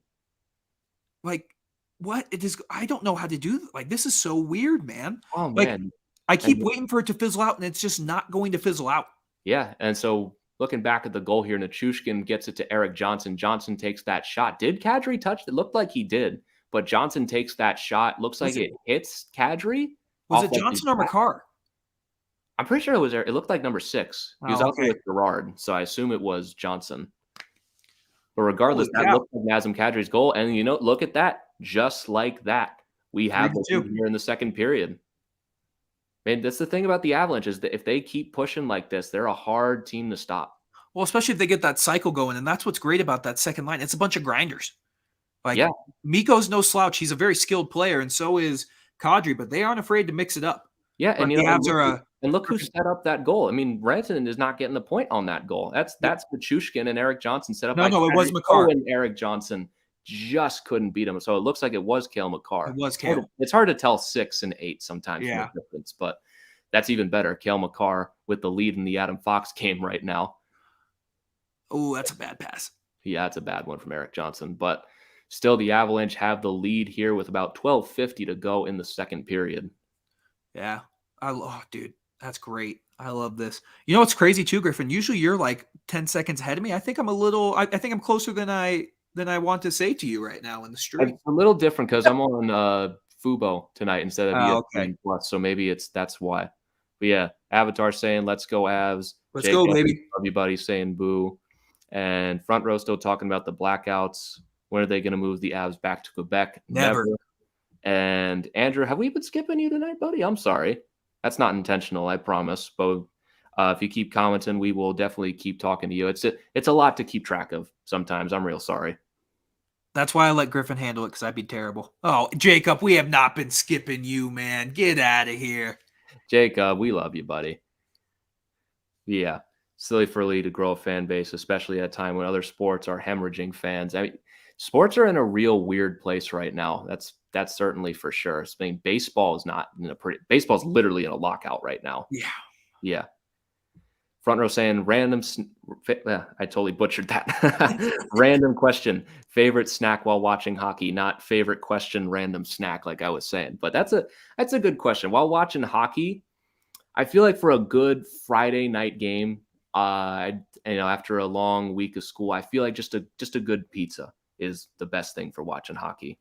Oh, see, I'm notorious. I don't like to snack when I'm watching games. I don't know why. Because maybe it's just because I spend so much money on these jerseys, I don't want to even have the risk of anything spilling on them. That's true. If I'm wearing a jersey, I'd probably have like pretzels. Oh shoot, who's that going down right there? Is that a penalty? I'd look down for a second, but that's surprise, Ryan Reeves with the cheap shot. But yeah, at a hockey game, popcorn's my go-to. Popcorn. I'm a pretzel guy. I like the soft pretzels. The popcorn just lasts longer. You're getting more money's worth. Did they call embellishment on this? That's Ryan Reeves and Nazem Kadri. They could not have possibly called him. We don't have commentary, so we can't tell. Did they call embellishment? Sound off in the comments. Did they call interference and embellishment on that? All right, Jacob. No way. Jacob, we're not skipping you, buddy. Saying Stars or Knights for tonight. I'm going to take the Golden Knights in that one. I know the Stars have been real good lately, but a healthy Vegas team, I think, is getting the edge in that one. I think Vegas wins that 2-1 in OT. Let's see. Let's get some of the others. Bob saying Front Row Productions, Scotch. Good choice. Avatar saying nachos. No, nachos. Solid choice. Nachos, as long as it's not just the plastic cheese sauce, I can work with. I can't do the Griffin. The radioactive stuff. Griffin, that's the best type of cheese sauce, man. You're missing out. I don't. You know what? You can have it. when I come to Colorado and we're watching a game, if you want nachos, go for it. They're all yours. Deal. I like the cheese blends. You melt them right over. That's fair. See, if Vegas loses tonight, I will say the Caps are a good team. Well, the Caps are a good team, whether you say it or not. Don't get Griffin started on his Caps, man. Even though they can't play in OT. Yeah, that's true. They won in the shootout. They won their first game past regulation. How's it going, Adrian? Thank you for joining us. Adrian, and favorite drink while watching hockey? I mean, I'm a pretty straightforward guy. I've got 3 glasses of water right here.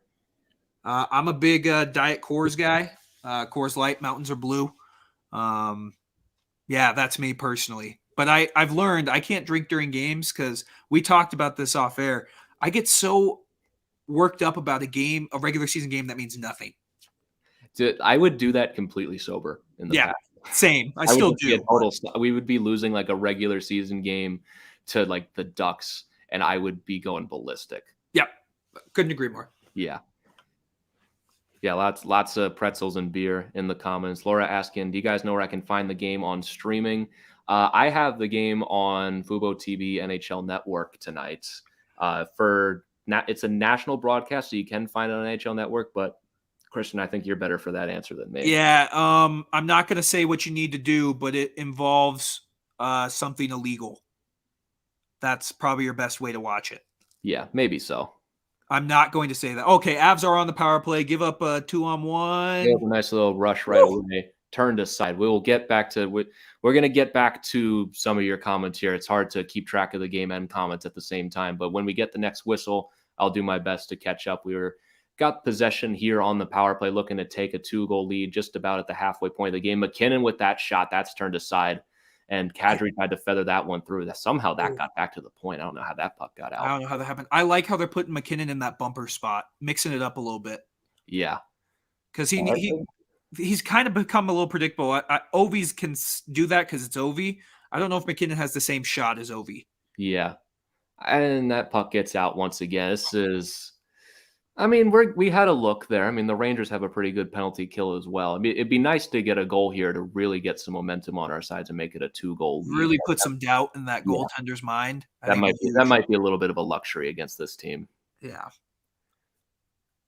Berkey drives me crazy with those entries sometimes. He just tries to do too much. He's just move it back, man. Move it back. That never works for you. Come on, boys. There we go. And here comes Berkey again, and he missed the pass. All right, man. So he's got to practice those. They're okay. We got it back at least. All right, good feed, good shot. Just missed it wide. Ooh, that's a tough one. All right, looking better now. We got possession. Newhook scores. Whoa, baby, let's go. Alex Newhook with a goal in 3 straight games. This kid is on fire. What a shot, man. What a shot from Alex Newhook. Dude, I'm telling you, man, if he can figure it out, and it looks like he has figured it out in the NHL, watch out. He needed to get his confidence back in the AHL early this year. It's back. Let's look at this one again. Girard back to the point for Taves. Back to Girard. 1 touch to Newhook. He rips that to the top corner. Oh, man, let's go. That's such a pretty goal from Alex Newhook. What a play, man. Is that his 4th or 5th goal of the season? 4th, I think. I believe so. But yeah, that is huge, man. That is a huge goal. Oh boy, got to keep this one on the ensuing rush, and Kemper does make the save. But on the topic of Alex Newhook, he scored that huge goal against the Senators to get us back in this game. He scores in our last outing against the Flyers, and now he scores again against the Rangers. It's just such a luxury to have a kid like Alex Newhook. It's just so perfect for a team like us to have gotten him in the middle of the first round. I mean, so good. He's kind of in the perfect situation, too, because we're not asking a lot of him. Yeah. Whereas, I think when we drafted Tyson Jost, we talked about this a little bit on the pod. Jost didn't have that luxury that Newhook had. Jost had to go in and play and struggle. And I don't think he got properly developed. I think we can agree on that. He's definitely formed into his own as a player, but Newhook's getting that opportunity now where he's no pressures on him. He's just out there on the power play. He's getting all these opportunities around a bunch of skilled players, and you're seeing the rewards of it now. Yeah, I mean, with Jost, it was always a bad idea to play him as early as we did. He just always came off as more of a project. He just needed more time. He's still a good player in the NHL, but unfortunately, he's never going to be what he could have been after we rushed him to the league. But Newhook, he's just a more talented player, and I feel like at this point, he's above the AHL. He just needed to get his confidence back. You could see it early on in the preseason when they put him in the rookie tournaments. He's just simply above that level of play. Oh, yeah. And yeah. What do we got comments while we're waiting? Yeah, we got commercial break going on here. We got a lot of them saying, Avatar saying he's about 15 seconds ahead of us. I mean, that's okay. Just don't spoil it for us, man. Don't spoil it for us. Yeah. Well, Rangers handed the Avs this one with Huska and net. He's terrible. It's his first game, you know. You can give him a little bit of a break. I mean, the Rangers are still playing well. We got a lot of time left. Yeah, a ton of time left. I mean, the Rangers with Adam Fox and all their offensive weapons, all it takes is 1 turnover and it's a 1-goal game. So don't go anywhere yet. Yeah. Jacob's saying Vegas will win 3-1. I think that's a solid pick for tonight. I definitely, if I was a betting guy, I'd pick Vegas to win this one tonight against Dallas. I'd just feel it. Yep. See, we got some guys talk about their teams. My team's the Caps. Same here, buddy. Avs and Caps all the way. Johnny's saying Rangers are coming out of nowhere, not sure about the playoffs, but they are there. I think they're in the playoffs this year. I didn't have them in the playoffs coming into this season, but they've just played so well to begin the year that it's going to be real tough for them to fall out. I don't know about top 3. I still feel like there's a little bit of a bubble to burst, but I think comfortably in the first wild card. Well, and they got a really good coach in Gerard Gallant, who I think that's a real underrated thing. Oh, and McKinnon laid out by Jacob Trouba.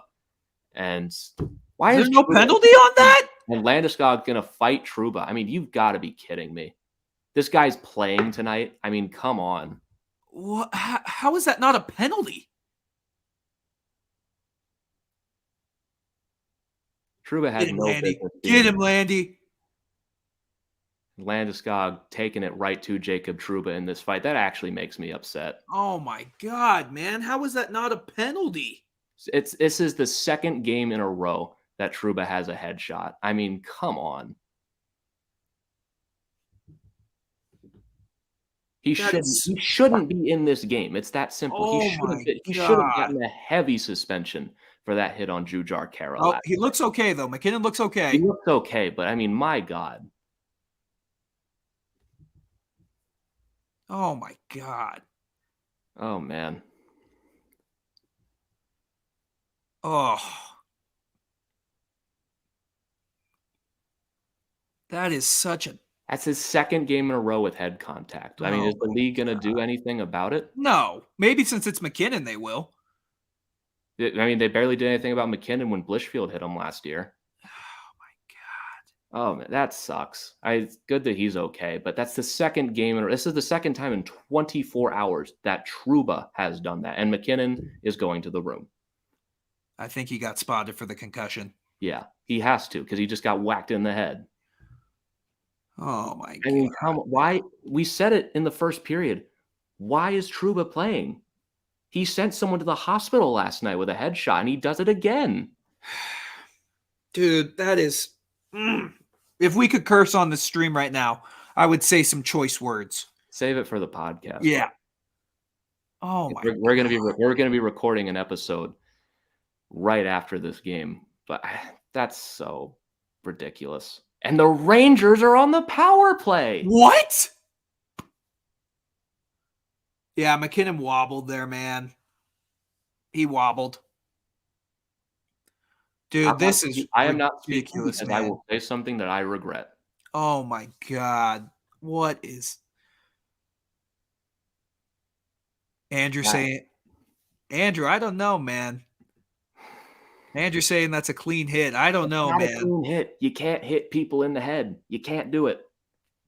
If you're hitting someone in the head, it's not a clean hit. This is the second game in a row, second day in a row that he's done this. You lose the benefit of the doubt for the second time. Oh, my God, man. That's on Nathan McKinnon, no less. Yeah, one of the top 3 players in the world. Oh, my God. Deep breaths. Come on, boys. Starting to sound like Jack Edwards homers. Well, hey, man, hate to tell you, we're a little bit homers here. I'm not going to lie to you. We're a little bit homers here. We host an Avs podcast. All right, Darren. Let's get a shorthanded one here. Okay, but the fact that we're ending up with a penalty out of that our guy is getting hit in the head and we're going to have to kill a penalty because we're standing up for our guy, that's not okay. That's ridiculous. Yeah. That's a broken league. See, it's funny because I agree, like, we do sound a little homers. If we had done that to Panarin, Rangers fans would be saying the exact same thing. Well, Rangers fans have things happen to them, and then it's a 2-week conversation about how the league should be fixed, but I've never seen them say any of their guys do anything wrong. Yeah, never. If Kadri did that tonight, I mean, we would have to buckle down for a 25-game suspension. A 25-game suspension, and how the league needs to be fixed and all that kind of stuff. We saw it with the Wilson stuff, which was a horrific overreaction last year. Not biased. It was horrifically overreacted to. Maybe the Avs need to release a statement about how unfair it is. We should.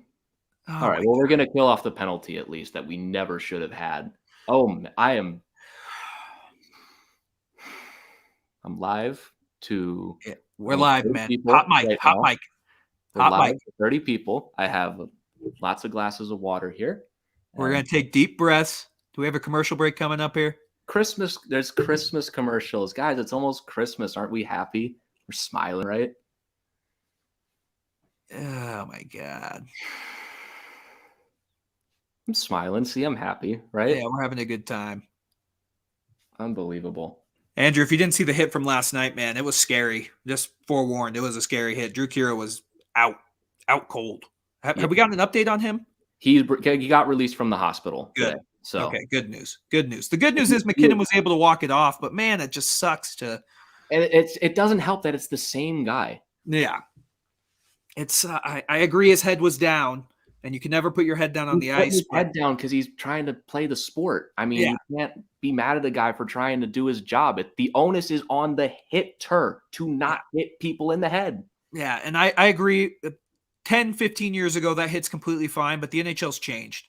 The NHL has changed. With what we know about head injuries from today, with CTE and everything like that, the onus is on the hitter to not hit people in the head. Yeah, keep your head up a little better, but that puck is behind him. He's trying to keep up with that Oh, puck, and Trouba is looking at him. I completely agree, man. I completely agree. And I can see how some fans would say that's a clean hit, but it's not a clean hit in today's NHL standards. You don't do that.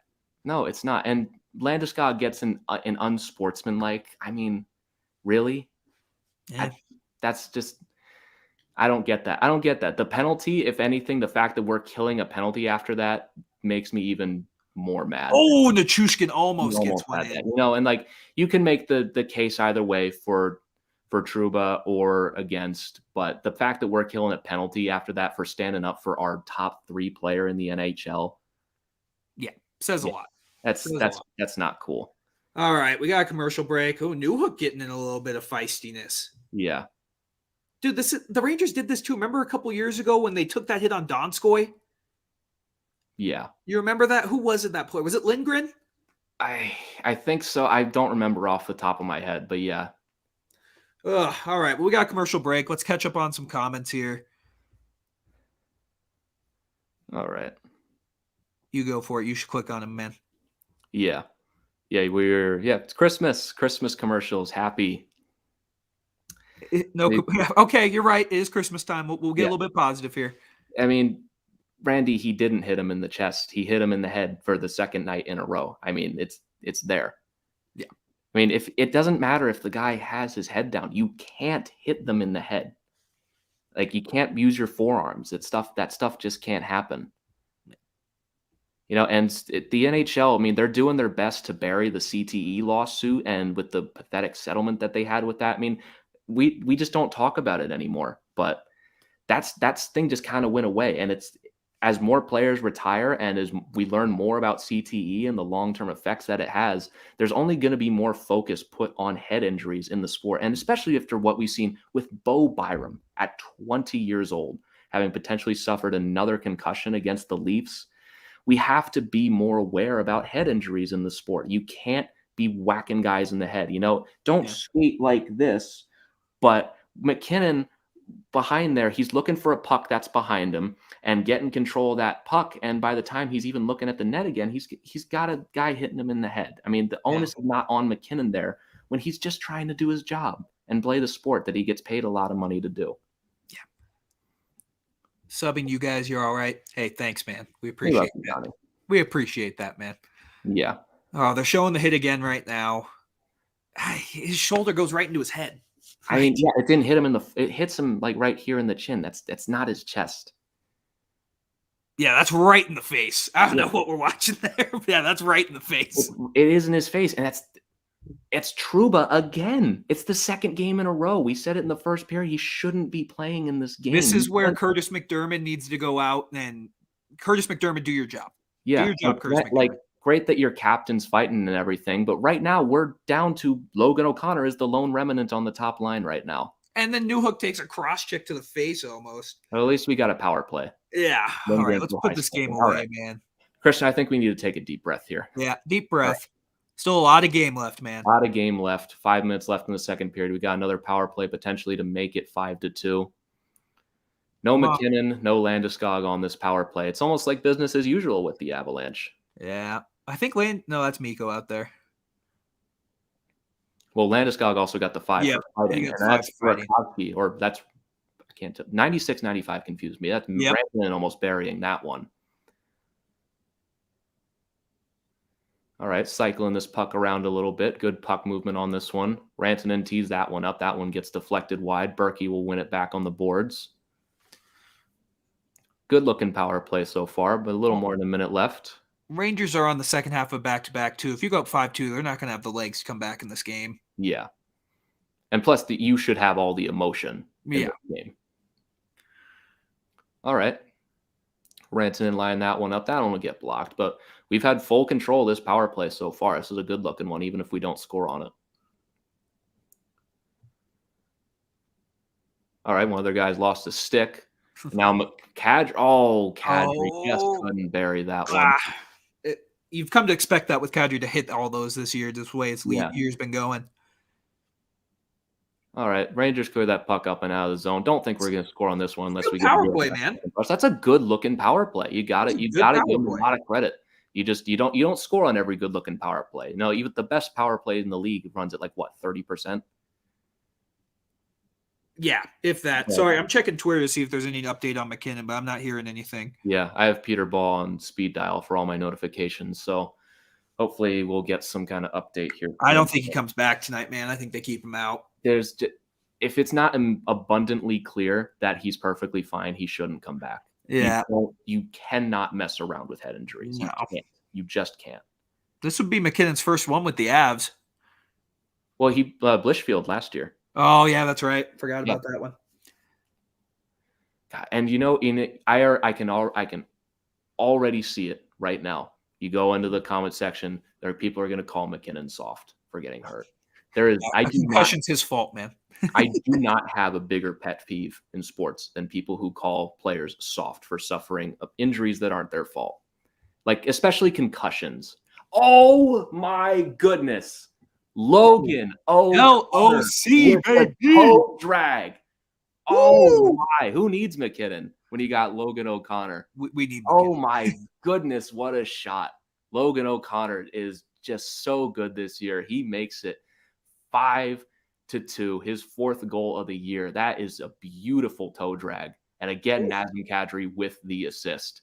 Look at this toe drag around Keandre Miller. He snipes upstairs on Adam Huska. Keandre Miller's having a tough night. He's been on the highlight reel, that's for sure. Oh man, what a shot from LOC. I'm so close to buying an O'Connor jersey. I love this guy so much. How good is that extension looking? You got Gerard Gallant yelling at officials for some reason. You got a power play after hitting McKinnon, buddy. You might want to tone it down a little bit.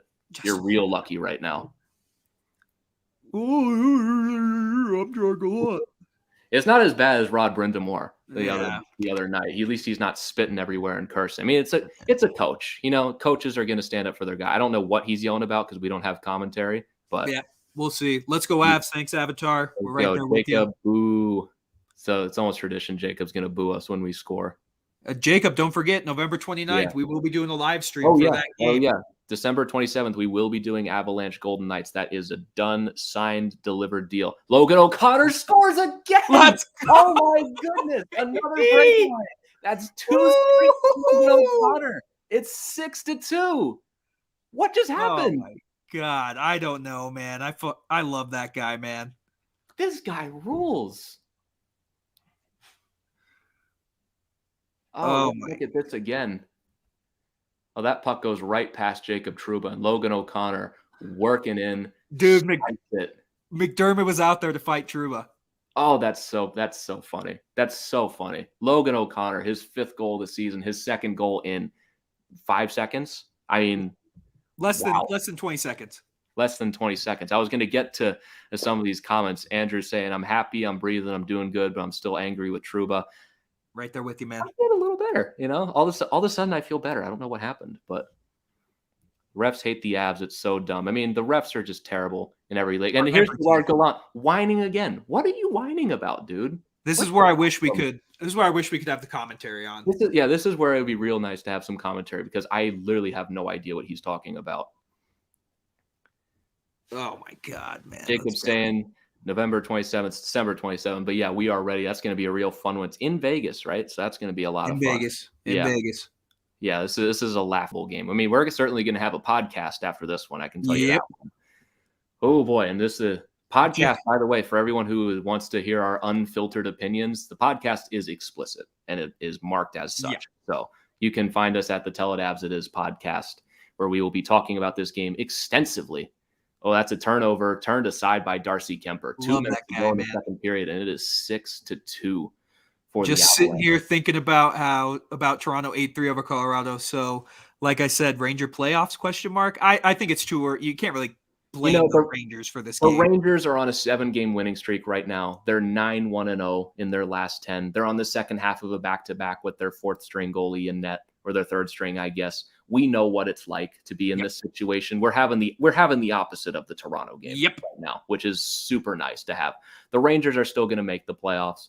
Tonight, again, is just not their night, but I don't feel bad. Yeah, if Shesterkin's in there this game. Now, if this was happening 6-2 against Shesterkin, maybe I'd have some cause for panic, but It's Devon Taves with a nice move. Let's make it 7 here, my boys. God, I love Devon Taves, man. Yeah. I love Devon Taves. Miko? All I right. feel bad. I feel bad for Huska because he's probably not going to get pulled in this game. No, I imagine. I mean, maybe. I mean, if Georgiev's up for it. I mean, Georgiev was fine last night, I guess. That one almost trickles in, but we got 57 seconds left. Logan O'Connor. I got to see the difference in these two goals here. Yeah.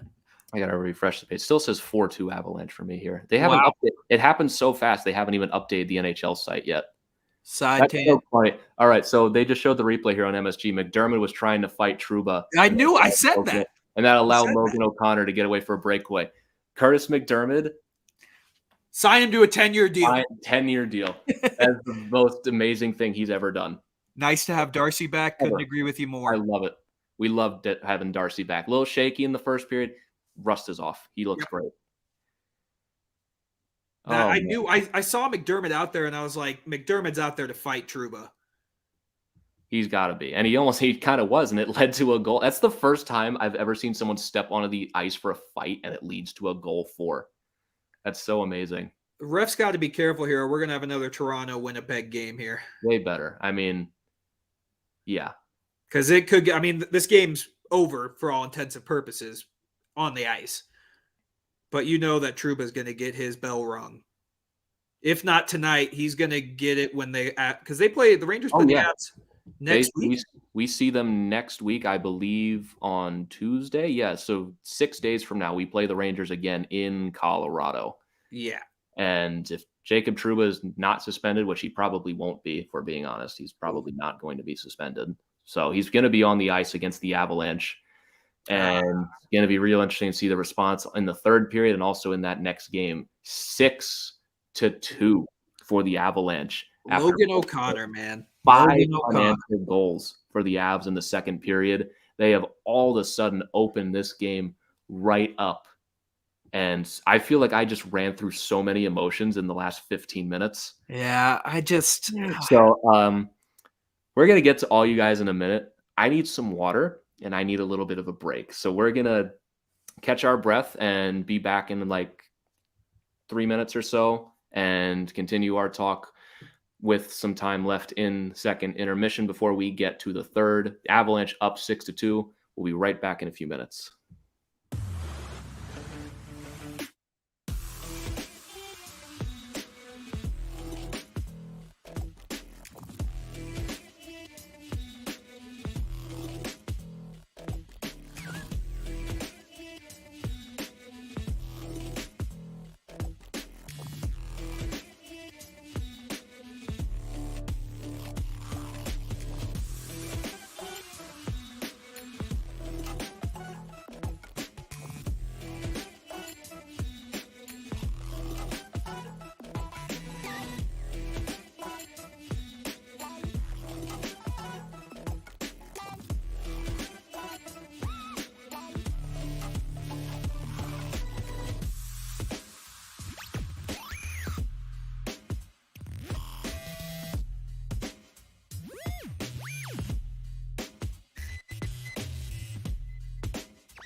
Hey, everybody. We are back as we've got about 15 minutes left in the second intermission. Avalanche lead 6-2. Let's get back to some of these comments here. You see, we ended off with nice to have Kemper back. So Jacob saying 3-0 for the New Jersey Devils as they are here in this game. We're trying to work this. Looks like it's only 2-0. Well, it also says it's 4-2 for the Avalanche still. The NHL.com has been so bad lately. I've been on the I have the Rangers or the Devils game on right now. It's still 2-0. Huh, interesting. I mean, even still, it still says 4-2 Avalanche when I refresh the thing. So on NHL Network, it took like 30 minutes yesterday for them to even show that the games had started, which is weird. Yeah, I agree. Rangers will make the playoffs, but be gone first round. They're going to have a tough matchup no matter what. We're talking Hurricanes, Capitals, potentially in the first round. And if they're in the wild card, like I think first wild card, that opens the door to playing like Florida in the first round. I mean, it's not going to be easy. Nope. Let's see. Avs are winning a cup this year. I'm calling it.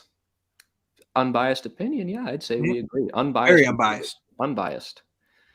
Finish sending out the tweet here to get everyone else to join us for this watch along on our account real quick. Get back to this.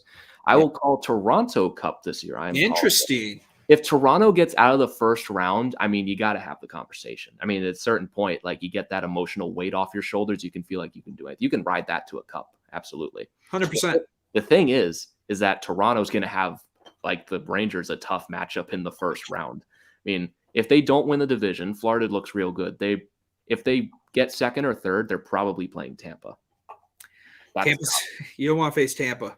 But if they win it, we're talking Pittsburgh, Rangers, Bruins. I mean, none of those are easy matchups either. No.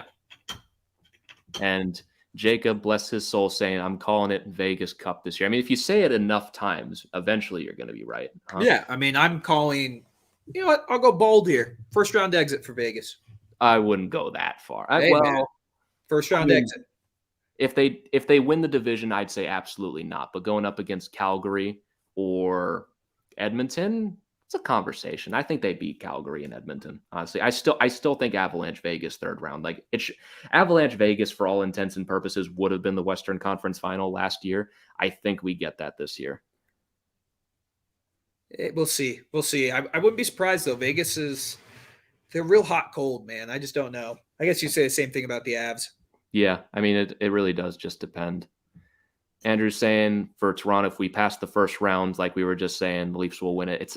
It'll be especially if they beat Tampa in the first round, you got to have the conversation. That'd be crazy if they do. I'm kind of upset that it doesn't look like we're going to get a Florida-Toronto playoff series. I really wanted that.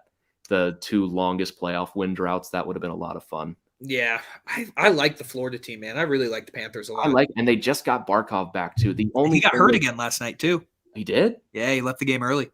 Oh no, I did not. I didn't watch the game, but I didn't see that. The only thing about Florida is I just don't believe in their goaltending.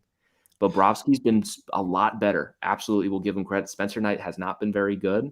I had to drop him from I drafted him. I picked him to win the Calder. He just hasn't been very good. And Bobrovsky, I don't know. I just don't believe in him to backstop a team to a Stanley Cup, if that makes sense. You know? We'll see, man. I mean, it was the only reason they didn't go far last year is because of their goaltending. It's the same problem that they had last year. Yeah, that's just the thing. Their goaltending, as long as it's decent, will carry them far in the regular season. But I just don't know about the playoffs for them. I think they're a Stanley Cup contender for sure. And if Bobrovsky is good, they will go far. But we'll see. We'll see. For certain. I see. I'm sorry to interrupt you, but Mark Rycroft is going off right now in the intermission. I'm so upset that I got the NHL Network stream. Oh, he is going off right now. I can just tell he's just going. I can't listen to him, but I know he's going off. I'm so upset that we can't listen to him tonight. I mean, I'm still upset. I mean, we're waiting for an update on McKinnon. I don't think he's coming. It's a 6-2 game. He's not coming back. That would just be so Avs, wouldn't it? Yeah, we get out just when we think we are looking good. That's where it is. Let's see. Thoughts on the Wild this year? We both have. I don't know. The Wild they're better than I thought they'd be, and I will give them credit. They just always seem to win. Yeah, I don't know what it is about this team. They just keep winning. They keep finding ways to win games, even in games that they're behind. I mean, the Avalanche, we beat them in late October, and I think they've lost like one regulation game since, and like they lost one in a shootout. Like they've been crazy as of late. And I still think the Avalanche win the Central Division, but if Minnesota just keeps this up, it's going to be tough to catch them. I mean, I don't care that much about winning the Central as long as we have like home ice in the first round. That's all I really care about. But I don't know, like the Rangers, I feel like there's a little bit of a bubble to burst there. I haven't paid attention to their goaltending like at all this season, so I don't know if it's been Talbot's very good or not. Talbot's playing. I know Talbot was outstanding last year. I mean, I'll have to find them. I mean, they're a 740 points percentage so far this year, and they beat up on the Oilers last night. I mean, that's nothing to sneeze at. They're a good hockey team. Nothing to sneeze at. I agree. I think they'll be good. I don't know if they have enough. Yeah, and You look at their goaltending. Talbot's a 915 in 18 games. Kakinen's an 895 in 6 games. That's good enough goaltending to win you hockey games when the team's playing well in front of you. Yeah, I'm interested to see. It'd be a fun playoff matchup for sure because I do think the Wild are the toughest competition for the Avs. Yeah, and they have one of the best home records in the NHL. They're 10-2. I mean, that's only behind teams like Florida, Toronto, and Washington. I mean, Washington's 9-1-4 at home. They have like 2 loser points or 4 whole wins of. I'm totally screwing this up. 2 whole wins. 2 whole wins worth of loser points from overtime losses at home. So technically, Minnesota's better at home than the Caps, but points wise, the Caps have a better home record. But Florida and Toronto, Florida's only lost 1 home game, and it was to Seattle, which is weird. Seattle is weird, but we'll see. Let's see what else we got going on here. Coyotes are winning the cup this year. That'd be funny. I mean, that would be funny. You get good odds on it for sure. Yeah. Have they been eliminated from the playoffs already? No, not even close. I mean, mathematically, I think they realistically have like 3 more months before that. It's because there's so much. Fair. Like, yeah. I wish there was a way that you could get like live playoff odds that like update. There used to be like I forget what the site was called, but they used to have like odds of certain playoff match. It's not Money Puck. I know you're thinking of Money Puck, but it's a I have to try to find it. It's like this NHL playoff odds thing. I don't know if they do it anymore. It was Sports Club Stats. That's what it was. They would do like maybe they do still do it. I just haven't looked in a while, but okay, they do it, but they haven't updated since late November, so they don't really do it all that much. Yeah, not really. Yeah. So can't stand the Wild. Same here. I miss playing the Wild. I like playing the Wild. It's just generally kind of fun, even if they are kind of a bit of a pain to play against sometimes. I want to keep hating Wild fans, but now that they aren't like the best team, that sucks at the same time, if that makes sense. Remember how they used to, I mean, they still struggle in the playoffs, but now that they aren't like. And they also play Vegas. Yeah. Yeah. I don't know. I don't hate them as much as I did. We'll see how you feel in January when we play them a couple times. I mean, Michael Russo's a great reporter. Very whiny sometimes on Twitter. Oh, dude, I triggered him so hard before you started talking to me, before we met each other. Last year, I triggered him so hard. Yeah, he was whining about like the shot counter. That's exactly what it was. That's what it was. I think I got him a little riled up too on the main account. I mean, I have no room to talk about whining. I am very whiny sometimes. So I triggered him so hard because I run the Nosebleeds account and I was doing written recaps of the game. He goes, "You seem like you want to be a writer. Maybe you should take lessons from a guy who's been doing this for 30 years." And I'm like, dude, grow up, man. Like this is the internet. You're flexing your job at The Athletic. Yeah. People troll, man. That's the internet. There's maybe trolls. Don't be a baby. Yeah, it's fun just to laugh with them. Yeah. Because that's what like professional writers tweet at people all the time. Very normal behavior. Yeah. Let's see. Thoughts on the Avs Sens game last week. Well, we have our most recent podcast episode up about that we released on Monday, talking about it. How basically it's never good to lose to the Senators, but no Kemper, no Makar, no Kadri, and no Byram. 3 of those were last-second decisions. You're down 5-2 in that game. You come all the way back and get a point. There are much worse losses that you can have. You salvage a point out of it, and in a couple weeks the game doesn't matter. You move on. You get a win in Philly. You're on pace to win in New York. I will never say, "Oh, the game's over" until it's over, but still. Yeah, still. So I thought that game. I was at a bar. Watching the Michigan-Iowa Big Ten championship game, which we didn't mention, Griffin. Toy up topic. Oh, blue, baby. My Wolverines coming up clutch. But I was watching the game, and I thought it was just drunk. I don't know what it is about the Avs playing the Senators. It's the games are drunk. Like the game earlier in November was one of the crazier regular season games I've seen in a while. Just echoing what Griffin said, you're missing a ton of players, and you still got a point out of that game. I'll take it all day. It sucks losing to the Senators, but you got a point in a game you were down 5-2. So no complaints. Yeah, and also like he's saying that that goal, the goal where it Yeah. just magically counted as a goal despite the fact that there was no goal 2 games ago. I'm not going to rant about it again, but I thought it was ridiculous. Yeah, definitely was. Rules. We don't know them. Yeah. Andrew saying Isha's team, the Wild, we were just talking about them. And yeah, where is Philly? They are down real bad right now. Yeah. They've lost, I think, 5 in a row at this point. They're 1-7-2 in their last 10. And I mean, if they were tight, if they played tighter against the Avs, they probably would have beat them. But that goaltending with Martin Jones, real bad. And with Justus Annunen in net for us, they scored 5, was it, and still couldn't get the job done. Yeah. They fired Alain Vigneault, which was unequivocally the right thing. Yep. But Mike Yo's running the team now. Not much better. Not any better. Not better at all. And the thing that I said this about the Flyers coming into the season. Does this group have the right to keep running this back? I mean, Claude Giroux, he can stay. That's fine. But the Flyers, ever since they went to the Cup final in 2010, haven't really done anything. They beat the Penguins in 2012, and that was their last one until the bubble. They went to the playoffs, lost the first round, missed the playoffs, lost first round, missed the playoffs, lost first round. Then the bubble, where they came in pretty hot, and in the round robin won the top seed, and they beat Montreal in the first round in unimpressive fashion, I would say. Yeah. And this series went 7. It was a very weird series where Flyers won 3 overtime games, and all 4 games they lost, they got crushed in. Yep. But ever since then, like, what has this group done to keep running this back time and time again? I mean, the Flyers have just fallen into irrelevancy, I would say. They're not cup contenders. They're also not terrible. I feel like they've kind of fallen into what the Wild were for such a long time. Yeah, they're stuck in what the Wild are in, and I don't think they have a Kaprizov coming over anytime soon.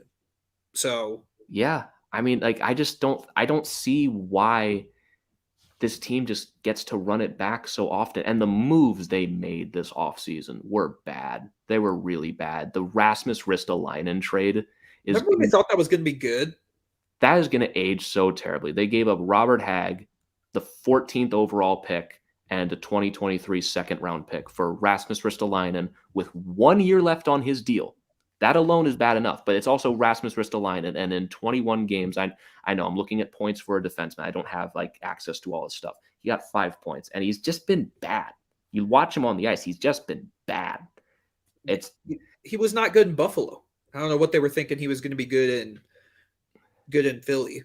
I understand the merits of it's Buffalo. You get someone out of there, maybe they'll do better. But you don't take that bet with a first and second round pick. You take a third round flyer on the guy and see what'll come out of it. That they gave up the 14th overall pick. Like, it's unbelievably terrible.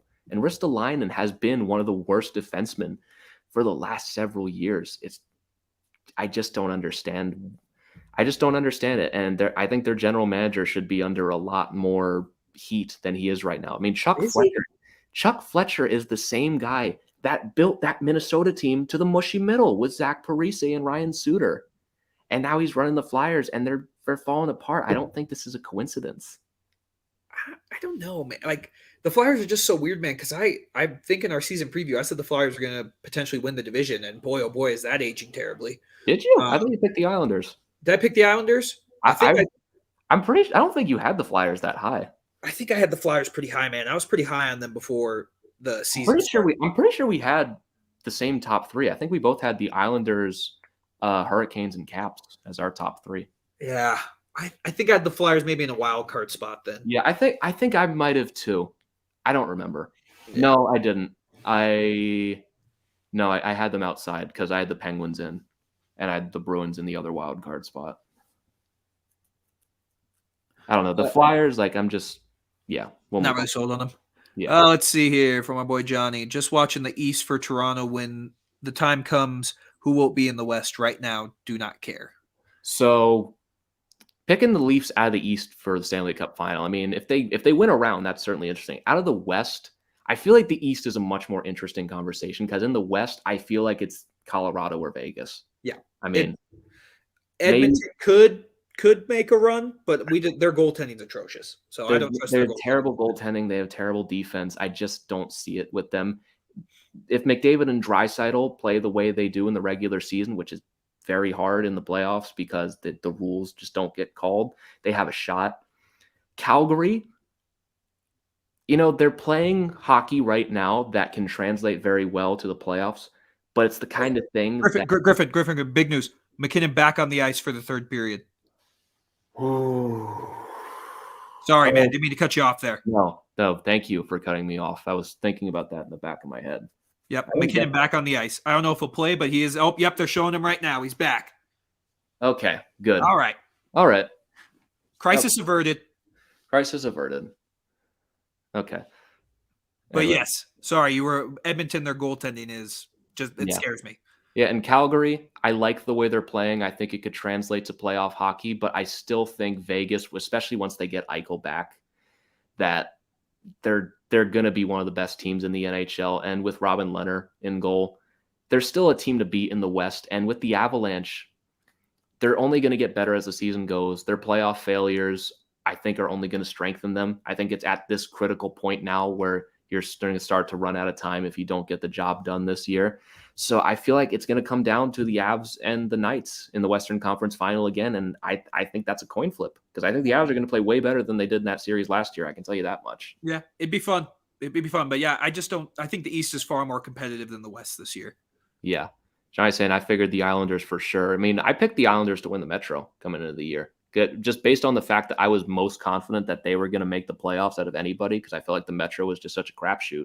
I was like, well, the Islanders, out of all the chaos, are probably going to come out and win and make the playoffs. So I'd be most certain for them winning the division, but they got a hole to dig out of. Edmonton could be a factor. It really does depend. I don't believe in their back end like at all.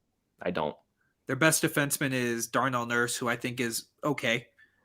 He's worth 9.5. No, but especially I don't think that guy should be your best defenseman. He's great, but there should be another guy there, and Duncan Keith doesn't help. And yeah, Andrew, thank God McKinnon's back. Yeah, breath of sigh. That means I don't think Trouba's getting suspended now, man. No, I don't think so. It's tough to have that in back-to-back games. That's real tough. Yeah. Let's see. And do you think Girard is going to get traded? I heard rumors of a potential trade. We talked about this a couple episodes ago. No. It was rumored in the Jack Eichel situation, which is completely different. And no, I would be okay with the Jack Eichel. If we get Jack Eichel, that's fair. Yeah. Girard as a package for Eichel is absolutely okay. If you're trading Girard, it should be for a top-tier player because Girard is that good. And, there were rumors even after the Eichel thing that, they're looking to shop him in his $5 million cap hit. That was proven to be a lie. I mean, that was just proven to not be true. So we're not shopping him. If this team flames out like pathetically in the playoffs, like let's say like they just bow out in the first round in real pathetic fashion, I could see a Girard trade coming if we need to shake up the team a little bit just because of our defensive depth. And, we have Makar, we have Byram, we have Tays. I could see it in that case. During the season, absolutely not. No. And if we have a good playoff run, absolutely not. But if we do flame out and it becomes apparent this team needs a little bit of a restructure, I wouldn't be all that surprised if that makes any sense. Yeah, I completely agree. It's not going to happen in season. No, definitely not. I mean, yeah, that's just how we feel about it. Andrew, we'll see you in just a second. Oh, yeah, third period started, by the way, because I was busy ranting like I usually do. We've got about 18 minutes left. 6-2 for the Avalanche, out shooting the Rangers 33-22. This watch along is a lot more fun, isn't it? Yeah, it's a lot more fun when we don't have to filibuster about a whole period about how bad it was. Yeah. Oh man, that was certainly an experience. Let's see here. There we go.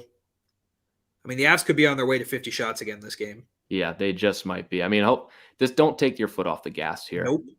Don't take your foot off the gas. We talked about this at the beginning. Kemper was a little slow to start, but he's been solid in his first game back. Yeah, I mean, that Trouba shot from the point looked like it might have been screened in front. Oh, no Kadri for the rest of the game. That's great. Just our luck. Where are my notifications all of a sudden? I'm not getting these all of a sudden. I'm trying to keep up with some of these. hope that he's all right. But I didn't see anything about Kadri. Avatar, if you could, I don't know what's going Fill on. us in because we can't listen to the broadcast. Fill us in. What are they saying? But I hope because Kadri missed the Ottawa game as well. Yeah, he was dinged up. Maybe it's that same kind of thing, and maybe it's also a thing like we're up by 4. Why rush? But that makes you wonder why they put McKinnon back in. Maybe because Kadri was out and had to play. Concussion spotters are why they pulled him. It looked like he was okay, maybe outside of the initial reaction to the hit. But if the concussion spotters determine he's okay, then he's going to come back. What do we got here? We got penalty. Looks like the Rangers going to the box. Philip Hedl. Looked like a tripping call. Yeah, it looked like a trip. I was wondering if they were going to call it, though. Yeah. Usually in a 6-2 game, they let those slide. Yeah. Jacob's asking, will there be 2 games streamed today? Nope, just us 4 tonight. I think we have a Rangers game on the docket pretty soon. I'd have to double check the live stream. Vegas. I think we have a Vegas game on the docket soon. Yeah, I can. I said this earlier, but I can absolutely guarantee December 27th when the Avalanche play the Golden Knights, we will have that one for sure. It will be me and Christian. If there is a Vegas game on the docket, it's not going to be us. We'll see. We'll have to talk to the Vegas Nightly guys. Jacob, if you're looking for a Vegas podcast, we do have a show on the Hockey Podcast Network called Vegas Nightly. And I've had them on my show sometimes in the past. It's real good stuff for Vegas fans. Interesting to see how the Rangers bounce back. I mean, so far we've got a power play that we can put this one away at 7-2. Yep. I mean, at 5 goals, the game's over outside of like once every 20 years situations. Maybe if it was like 7-2 in the second period, maybe. Yeah. And Makar's coast-to-coast last game should get goal of the year. The crazy thing is it wasn't even the best goal the last 2 days. The Trevor Zegras thing is unheard of. But Makar, it's going to get lost in the goal of the year conversation. It should get a lot more love because that's a defenseman doing that. That's Bobby Orr-esque. It's ridiculous. It's kind of weird. The power play looked so good without McKinnon, and now with McKinnon out, it looks a little disorganized.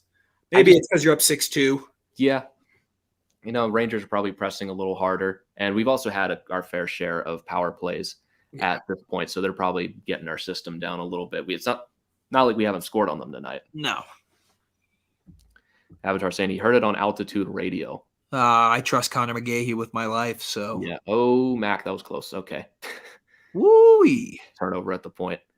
Yeah, Jacob, he will be here with us. We're looking for that's the one live stream when we started talking about doing live streams again that we circled 100%. We are doing the Vegas game. And you're right.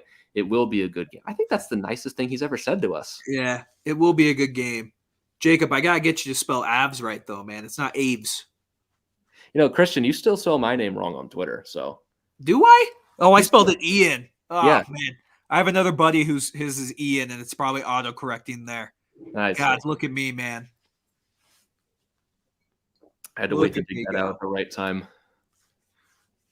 They just showed that stat again with Cale Makar and Devon Toews averaging over a point per game as defensemen. That's insane. Devon Toews is just one of the most underrated players in the league. He's still like we talk about underrated guys. Devon Toews literally just doesn't get talked about. No.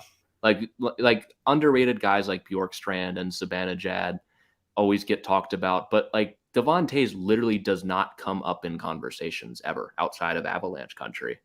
Oh, is Jost okay? They call another penalty? Yeah, they got another trip on the Rangers. Do they? Doesn't look like he's going to the box. Oh, they do. Okay. Yeah, I'm about to say that's weird that they stopped the play then there. So 5-on-3 for 11 seconds. I mean, Patrick Nemeth, I thought we were cool, man. Why are you sticking your leg out like that? Yeah. Is Jost okay? What are they doing, man? I hope he's okay. I mean, what's with all the kneeing in the league lately? Nemeth, why couldn't not saying we were cheering for injuries? Why didn't you do that last year in the playoff series instead of turn the puck over every time you touch the puck? I just don't get it, man. Yeah, me either. There's no need for that. It's 6-2. Why are you sticking your knees out? Against the second power play unit too. Yeah. And Andrew's saying it's still showing 4-2 on the scores. I have to check. He's totally right. It's still showing another penalty. Is it? No, I was looking at the deflection. Okay. It still says there's 6:05 left in the second period. That's on funny. NHL.com. We can confirm the Avs are up 6-2. It is 6-2, and it is 14:54 left in the third period. Unless we're living in an alternate universe. What do you think the score would be if Eustace was playing? 6-5. I'd go 6-4. Be a little nicer. We'd still be winning, but he's just not ready for the NHL yet. There's nothing wrong with that. Nope. It was never in the cards this season for him to play a game. And there's Did that nothing go wrong in? with that. Did that go? That didn't go in. What? Oh, that's so bad. And Filipino with a shorthanded chance, he puts it wide. I thought that just totally. I thought that hit the back of the net and went out. I need to see that again. But Filipino almost scores on the ensuing shorthanded chance. I need to see that. I totally thought that went in. So did I. That seriously just looked like it hit the back of the net and went out. That would have been McKinnon's second of the game. Yeah, we got about minute 15 left on the power play here. Getting this back in the zone is, of course, none other than McKinnon. Avatar saying it did hit the pipe. Oh, it hit the pipe. Okay. Yeah, it's not always easy to tell on the TV angles. Miko one time. Nope. I'm back. Welcome back, Andrew. Good to see you. Vegas will win against the Avs 4-2. I mean, possibly. Yeah, I'll need to get a little closer before I can determine a score. We'll see who's playing good and who's playing badly. And then injuries. Who knows what's going to happen? Coming out of the Christmas break too. So that'll be fun. Yeah, he's going to be an amazing goalie in the future. It's never a bad thing to get a little taste of NHL experience at a young age. It's not like we're relying on him for half a season. You get a little taste of what it's like to face NHL shooters and things like that. And you go back to the AHL where he was really good before he got called up. And you take that and you develop your game a little more. And goalies aren't usually ready until they're like 25. Yeah. So he'll be fine. I like the way he plays. We are in absolutely no hurry with Onanen.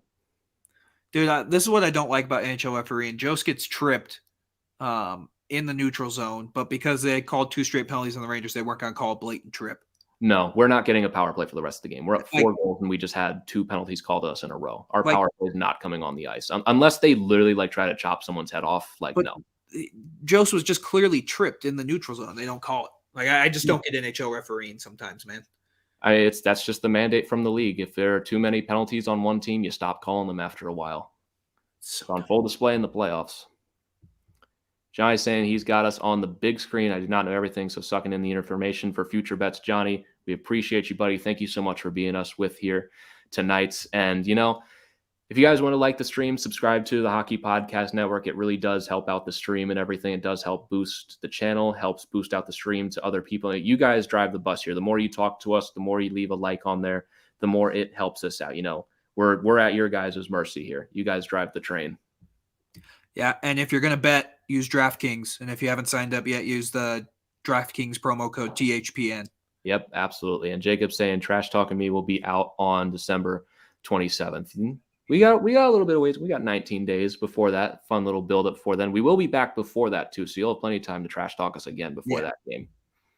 And mad this game isn't on ESPN Plus. Yeah, that's the thing about NHL Network games. I don't ever feel the brunt of it just because I have NHL Network and I can just put it on my TV, but I can definitely understand the frustration. I don't get why they can't just have both. Why can't it just be on you pay a lot of money for ESPN Plus, and you would think that you would get all the games because NHL Network's not the easiest channel to get a hold of sometimes. If you don't have special sports packages, you just can't always get it. This is a marquee game. Yeah.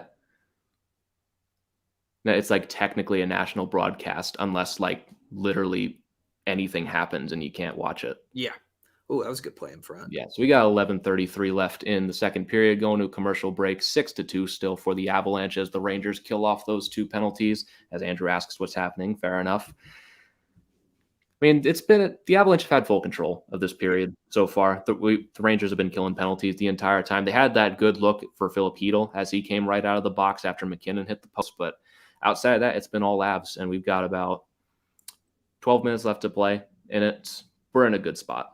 Yeah, we're in a really good spot. So feeling good. Make sure y'all stick around for the stream. We'll hopefully see some more goals for the Avalanche. I would love to see Berkey get a goal here coming up. Just really get his confidence back. I mean, he scored against Montreal, and it didn't really seem to do anything. Yeah, we'll see.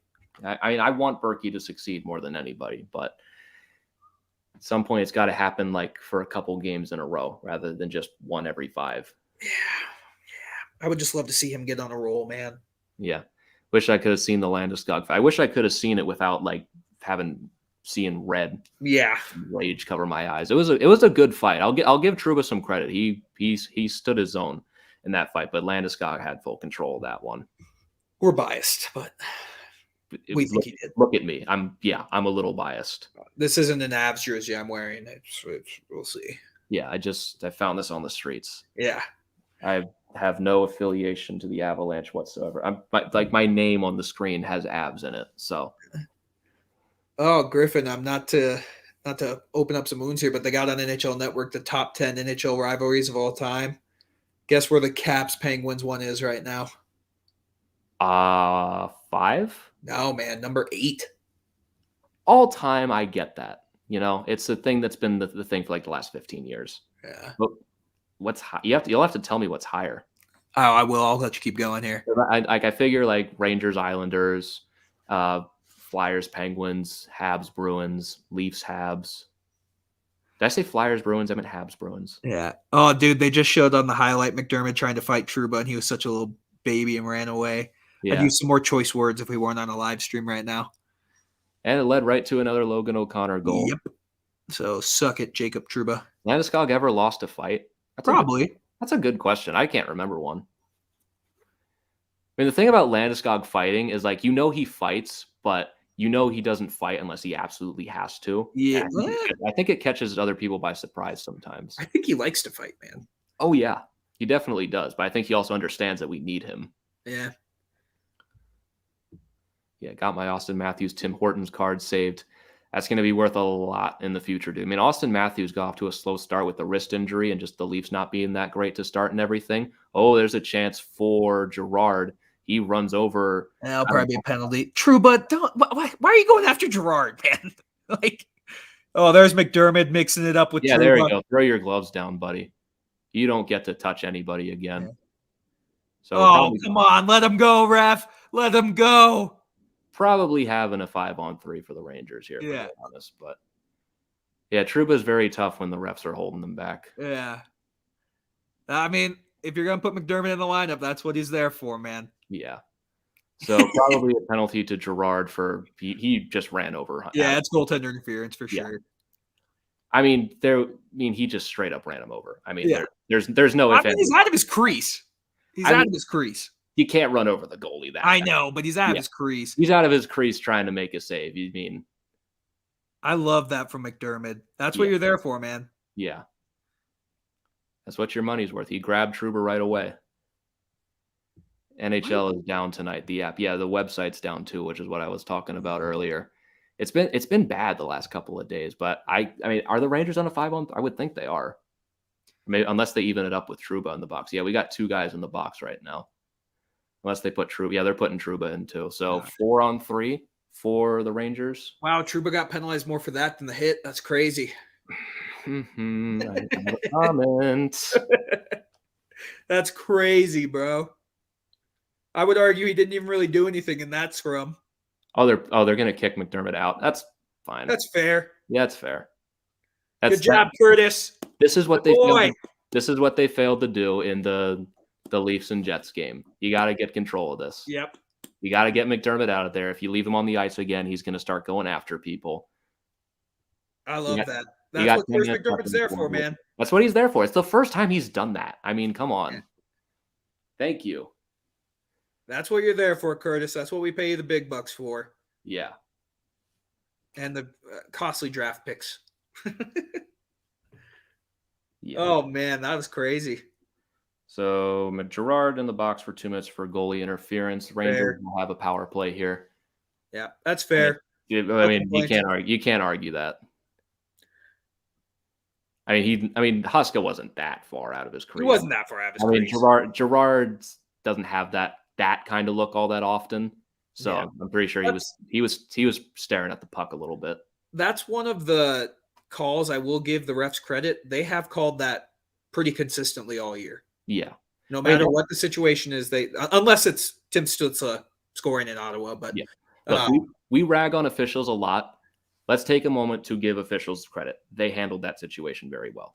I would have loved to seen them let them go because McDermott's going to be on the ice again when they face the Rangers next week. Like Trouba's going to have to. I mean, he kind of already paid for it, but we saw it with the Blues earlier. They did not let Kadri off there. Kadri had to fight twice before. And Darren that's Helm. Oh, what a save by Huska. Logan O'Connor, so good. Sorry to cut you off. Yeah, no, you're good, man. Darren Helm set up by LOC.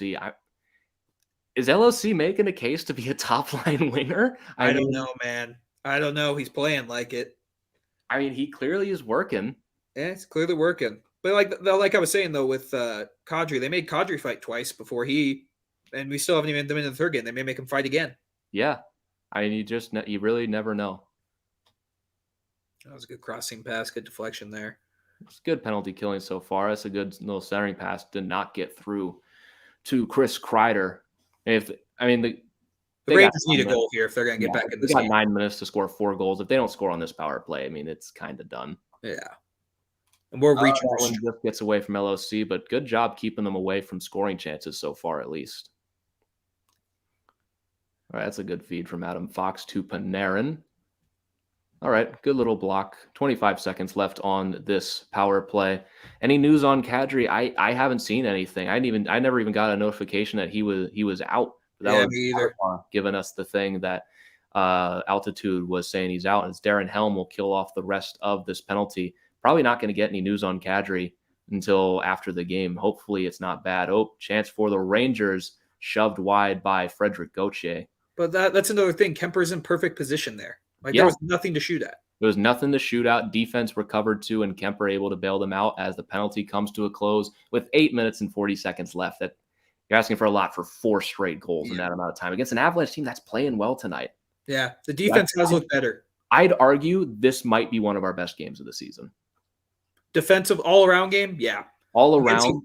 Against a very formidable opponent offensively. Granted, they are struggling. Here comes the break for Landeskog, looking to make it 7. Lundqvist just gets back and breaks up the pass across. That's a good defensive play. Yeah.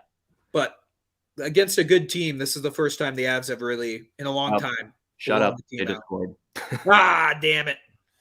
6-3. All right, 6-3. Lafreniere sets up Filipino with 8:08 to go. That's a good little play. I mean, you break up the rush at one end, Lafreniere to Hedel at the other end. Christian, that's your fault. I'm just a mush right now, man. Yeah. I really am. Well, we got a second here. The rivalry that is number 7 I feel like it's pretty low too, is Calgary and Edmonton at number 7. Really? Yeah. I didn't even mention that one. The Battle of Alberta is 7. How old is this thing? What are you watching right now?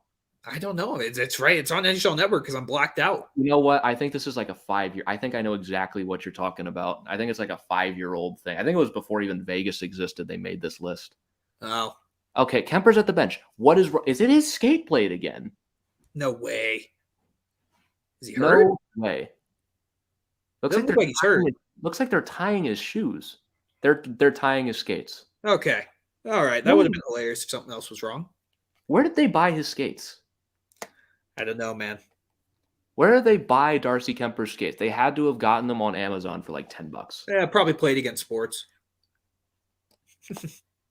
I mean, this is definitely a fun little milk some time, knock the momentum off the Rangers a little bit. I love it. Oh, they're showing the setup for Darren Helm from Logan O'Connor. That's a good save from Adam Huska. Yeah. Goalie's been doing that a lot more this year with the stacking the pads. Yeah. All right, so we got 8:08 to go. They're literally tying Kemper's skates right now. And we're just waiting to get this started here. It's essentially a free timeout for the Avalanche. Oh, are they putting JoJo in? I can't tell. I think they're putting JoJo in. Yeah. They are. Oh, yeah, there's something wrong with his pads. God, what is happening? What is life, man? This was the last 3 games with Kemper in net. Something was wrong with his equipment. What is going on here, man? You cannot make this stuff up. All that needs to happen now is like a goal goes in to make it 6-4, and all of a sudden it's a game. Like, oh my Lord. Great. Welcome to the game, Jonas Johansson. How does that keep? Where do we buy this guy's equipment? I don't know, man. He's not even hurt. It's his equipment. Okay, if he's putting his equipment on himself, he needs like a babysitter because he clearly can't do it right. This is big, dude. Now this game is interesting. Because JoJo's cold, and he's not even that cold. good when he's warm. He's ice cold. Avs need to lock it down defense. I don't even think you take many chances here. No, you just dump and chase. Down. You dump and chase. Yeah, front row saying can't wait to trash talk you on the 27th. I'm really looking forward to the 27th. That's going to be a lot of fun. It's going to be a really fun game. It'll be because we're going to do these in the playoffs too, and that'll be a fun little preview. Okay, save for JoJo on the trickler from the point. That's one. That's one. Please don't put JoJo in. Sorry, I did it. I thought we were free. All right, we got 7:16 to go in the third. Avalanche with a 3-goal lead with all of a sudden Jonas Johansson back in the net. Christian, we kind of got caught off guard doing this watch along. I'm glad we did this one. This has been an exciting game. So many emotions over the last 2 hours and 30 minutes. I feel like I'm going to blow up. Yeah. The podcast can be fun after this. The podcast can be fun. I still have a 2-page paper to write before. Yeah, poor Griffin, man. You make your bed, you lie in it.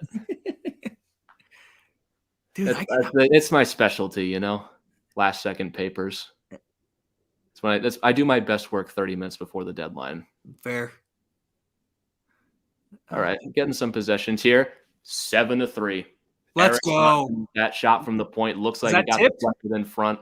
Looked like it got deflected in front. Is it Mikko or is it Val? It looks like it's Mikko. Look, there's cutting the camera to Mikko. I'll trust the camera here.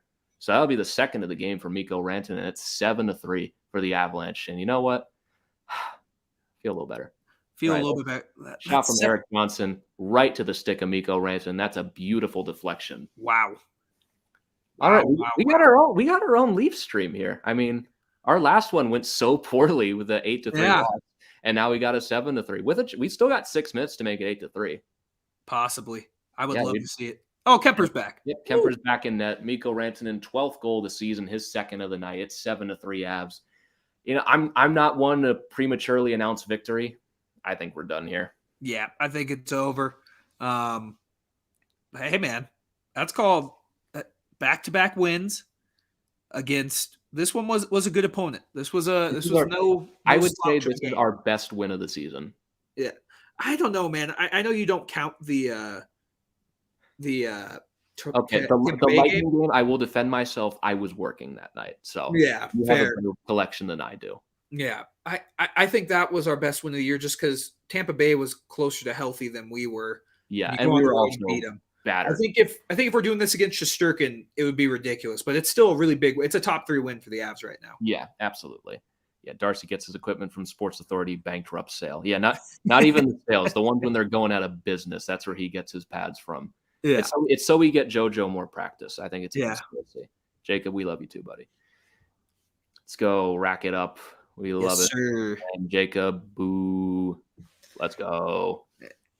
Let's go, baby. 5:45 to go in the game. 7-3, Colorado. Yeah, dude, the NHL app is so weird. I just got the notification about Logan O'Connor's second goal. Oh, they're probably just doing. Yeah, I just got them too. I just got all of them at once. Yeah. So NHL app's definitely down.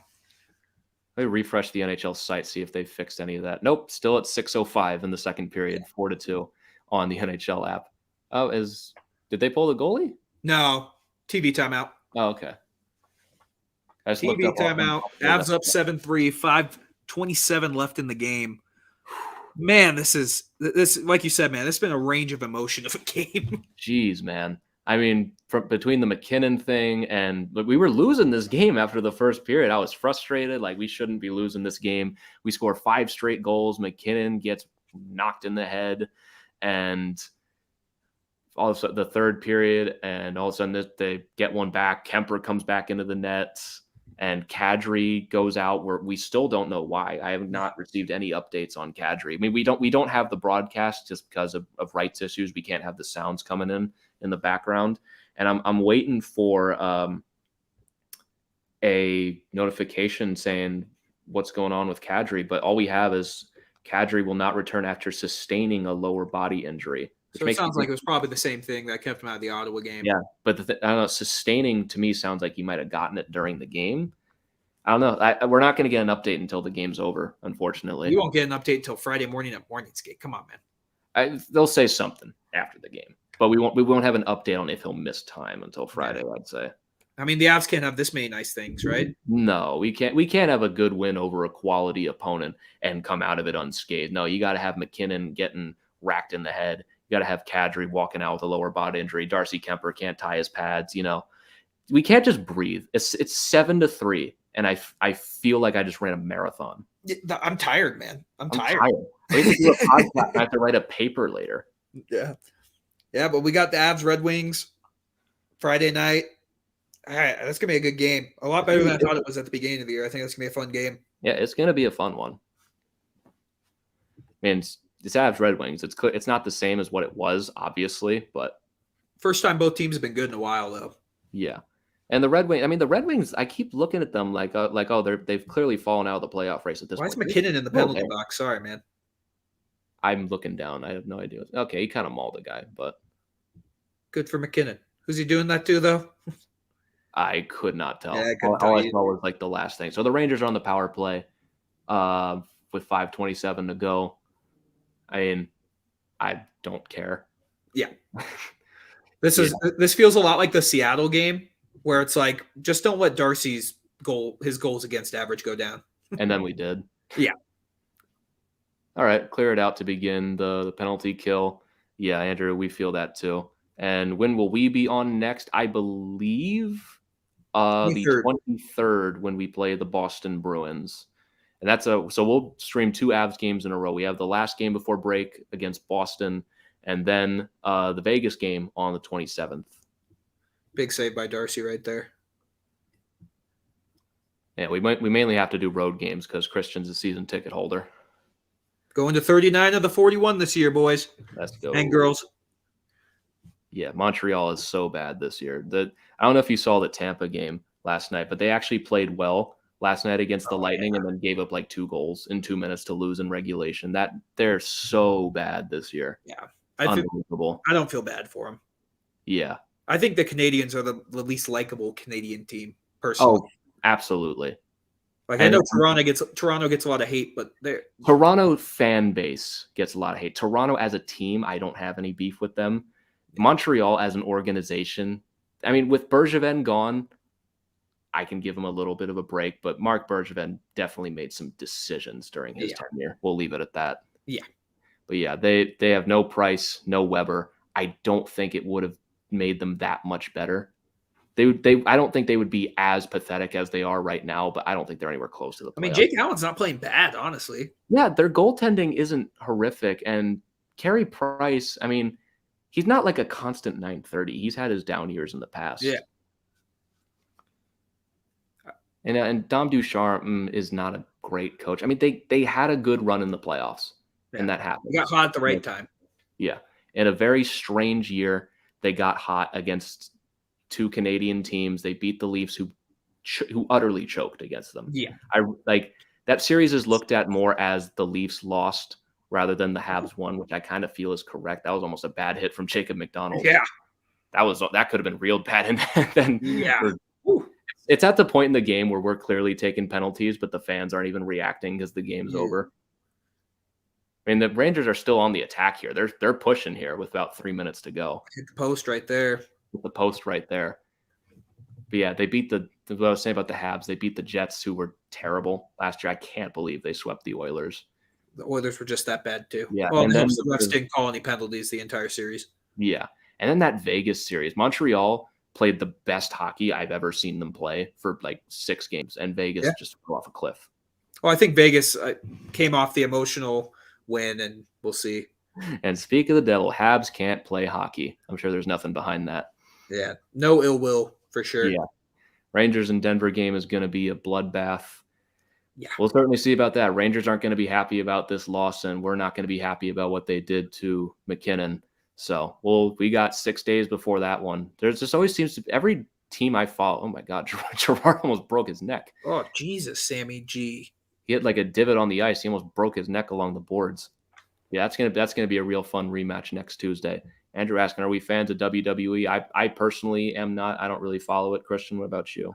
I watch the highlights. I like the old school stuff. The new school stuff I can't really get into. Like Stone Cold, Grave, or Undertaker. I can get behind that. But the I new watched, stuff, I watched it for like 6 months when I was younger, but not anymore. yeah, I was 1 minute early on the Vegas Golden Knights Instagram post. I mean, you're just all over it today, you're bud. all over, man. Respect. All right, we got about 90 seconds left in this one. Avs controlling in their own zone. The game's over. I mean, Oh yeah, time's it's kind over. of flown by since the last penalty. Avs still kind of looking to make it 8-3. Eric Johnston and Landeskog dancing around a little bit. Is this back-to-back games with 7 goals? Yeah, it is. Yeah. I mean, I was saying this before the game started. You look at our goals over the last little while. Even in the Toronto game, we had a down game of 3 goals. Jack Campbell played fantastic in that Yeah, game too. 4 against the Habs, 5 against Ottawa, 6 against the Flyers, and now 7 against the Flyers, and 7 against the Rangers. And you go back to last month, ever since the Columbus games, we had 7, 6, 4, 7, 7, 5, 1, 6. That's without chunks without McKinnon too. Yeah, the entire month of November after Columbus was without McKinnon. And like, granted, they're doing this. Like, there's a couple good teams they've thrown those big numbers on, but it is against some bad teams. But that's what you need to do to the bad teams. You need to beat them. Yeah. Jacob's asking if we can stay with him till the Vegas game starts in 20 minutes. Jacob, I really wish I could, but I'm already cutting it razor close as it is with just this stream alone and having to record the podcast when we're done. I still have my paper to write before midnight here, and I'm on the East Coast, so it is 9:36 for me. Yeah. So I wish that we could. Yeah, Golden Knights game is at 10. And Soup, you meant to say, yeah, about Jack Campbell. So time ticks off the clock. This game is done and dusted. Game, set, and match. Play all the small things. Can't do it on here because of copyright. But the Avalanche win 7-3 over the New York Rangers. And to everybody who joined us for this stream, thank you so much for tuning in once again. I had a ton of fun with this one, especially because we won. Winning's awesome. We love winning here at the Tell It Avs It Is podcast. So once again, thank you guys so much for tuning in. If you guys want to subscribe to the channel, like the stream and everything, it really does help us out a ton. And if you want more of us, we do a podcast twice a week on the Hockey Podcast Network called the Tell It Avs It Is podcast, covering everything Colorado Avalanche, me and Christian. Episodes are usually about an hour long. We'll be recording one right when we wrap this one up, and we will have one out bright and early Thursday morning talking about this game and all the eccentricities. What did I just say? I don't know. It's a big word you just used. I don't know what I'm trying to say here. I have no idea what I'm trying to say. All the charm that came with it, I guess. I don't know what I just said. It's okay.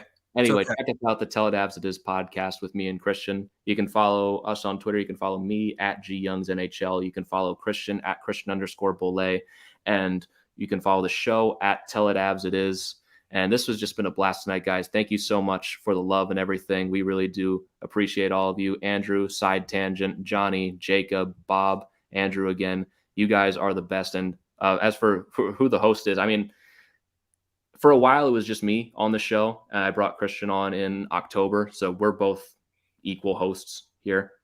So I wouldn't really say there's one host and one not. We're kind of partners in the show. But Griffin's a communication major, so he takes the lead on all of that stuff because he's very good at it. I do all right. You do all right. Yeah, but again, thank you guys so much for coming back on. We'll see you later, Jacob. You were here first. You've got our love, buddy. We'll see you again on the 23rd and especially on the 27th when we play the Golden Knights. But thank you all so much for coming out and joining us for this one. I can't stress enough how much we really do appreciate it. We're nothing without you guys. So we will catch you all on our next stream. We've got some more streams coming over the next couple of days. Won't be us, but we've got our other hosts on the Hockey Podcast Network, like Neil and Isha, that are going to be doing these over the next couple of days. So hope you guys tune in for those, and we will catch you guys later. Hope you guys enjoy the rest of your day, the rest of your week, and hope to see you guys on the Tell It Avs It Is podcast.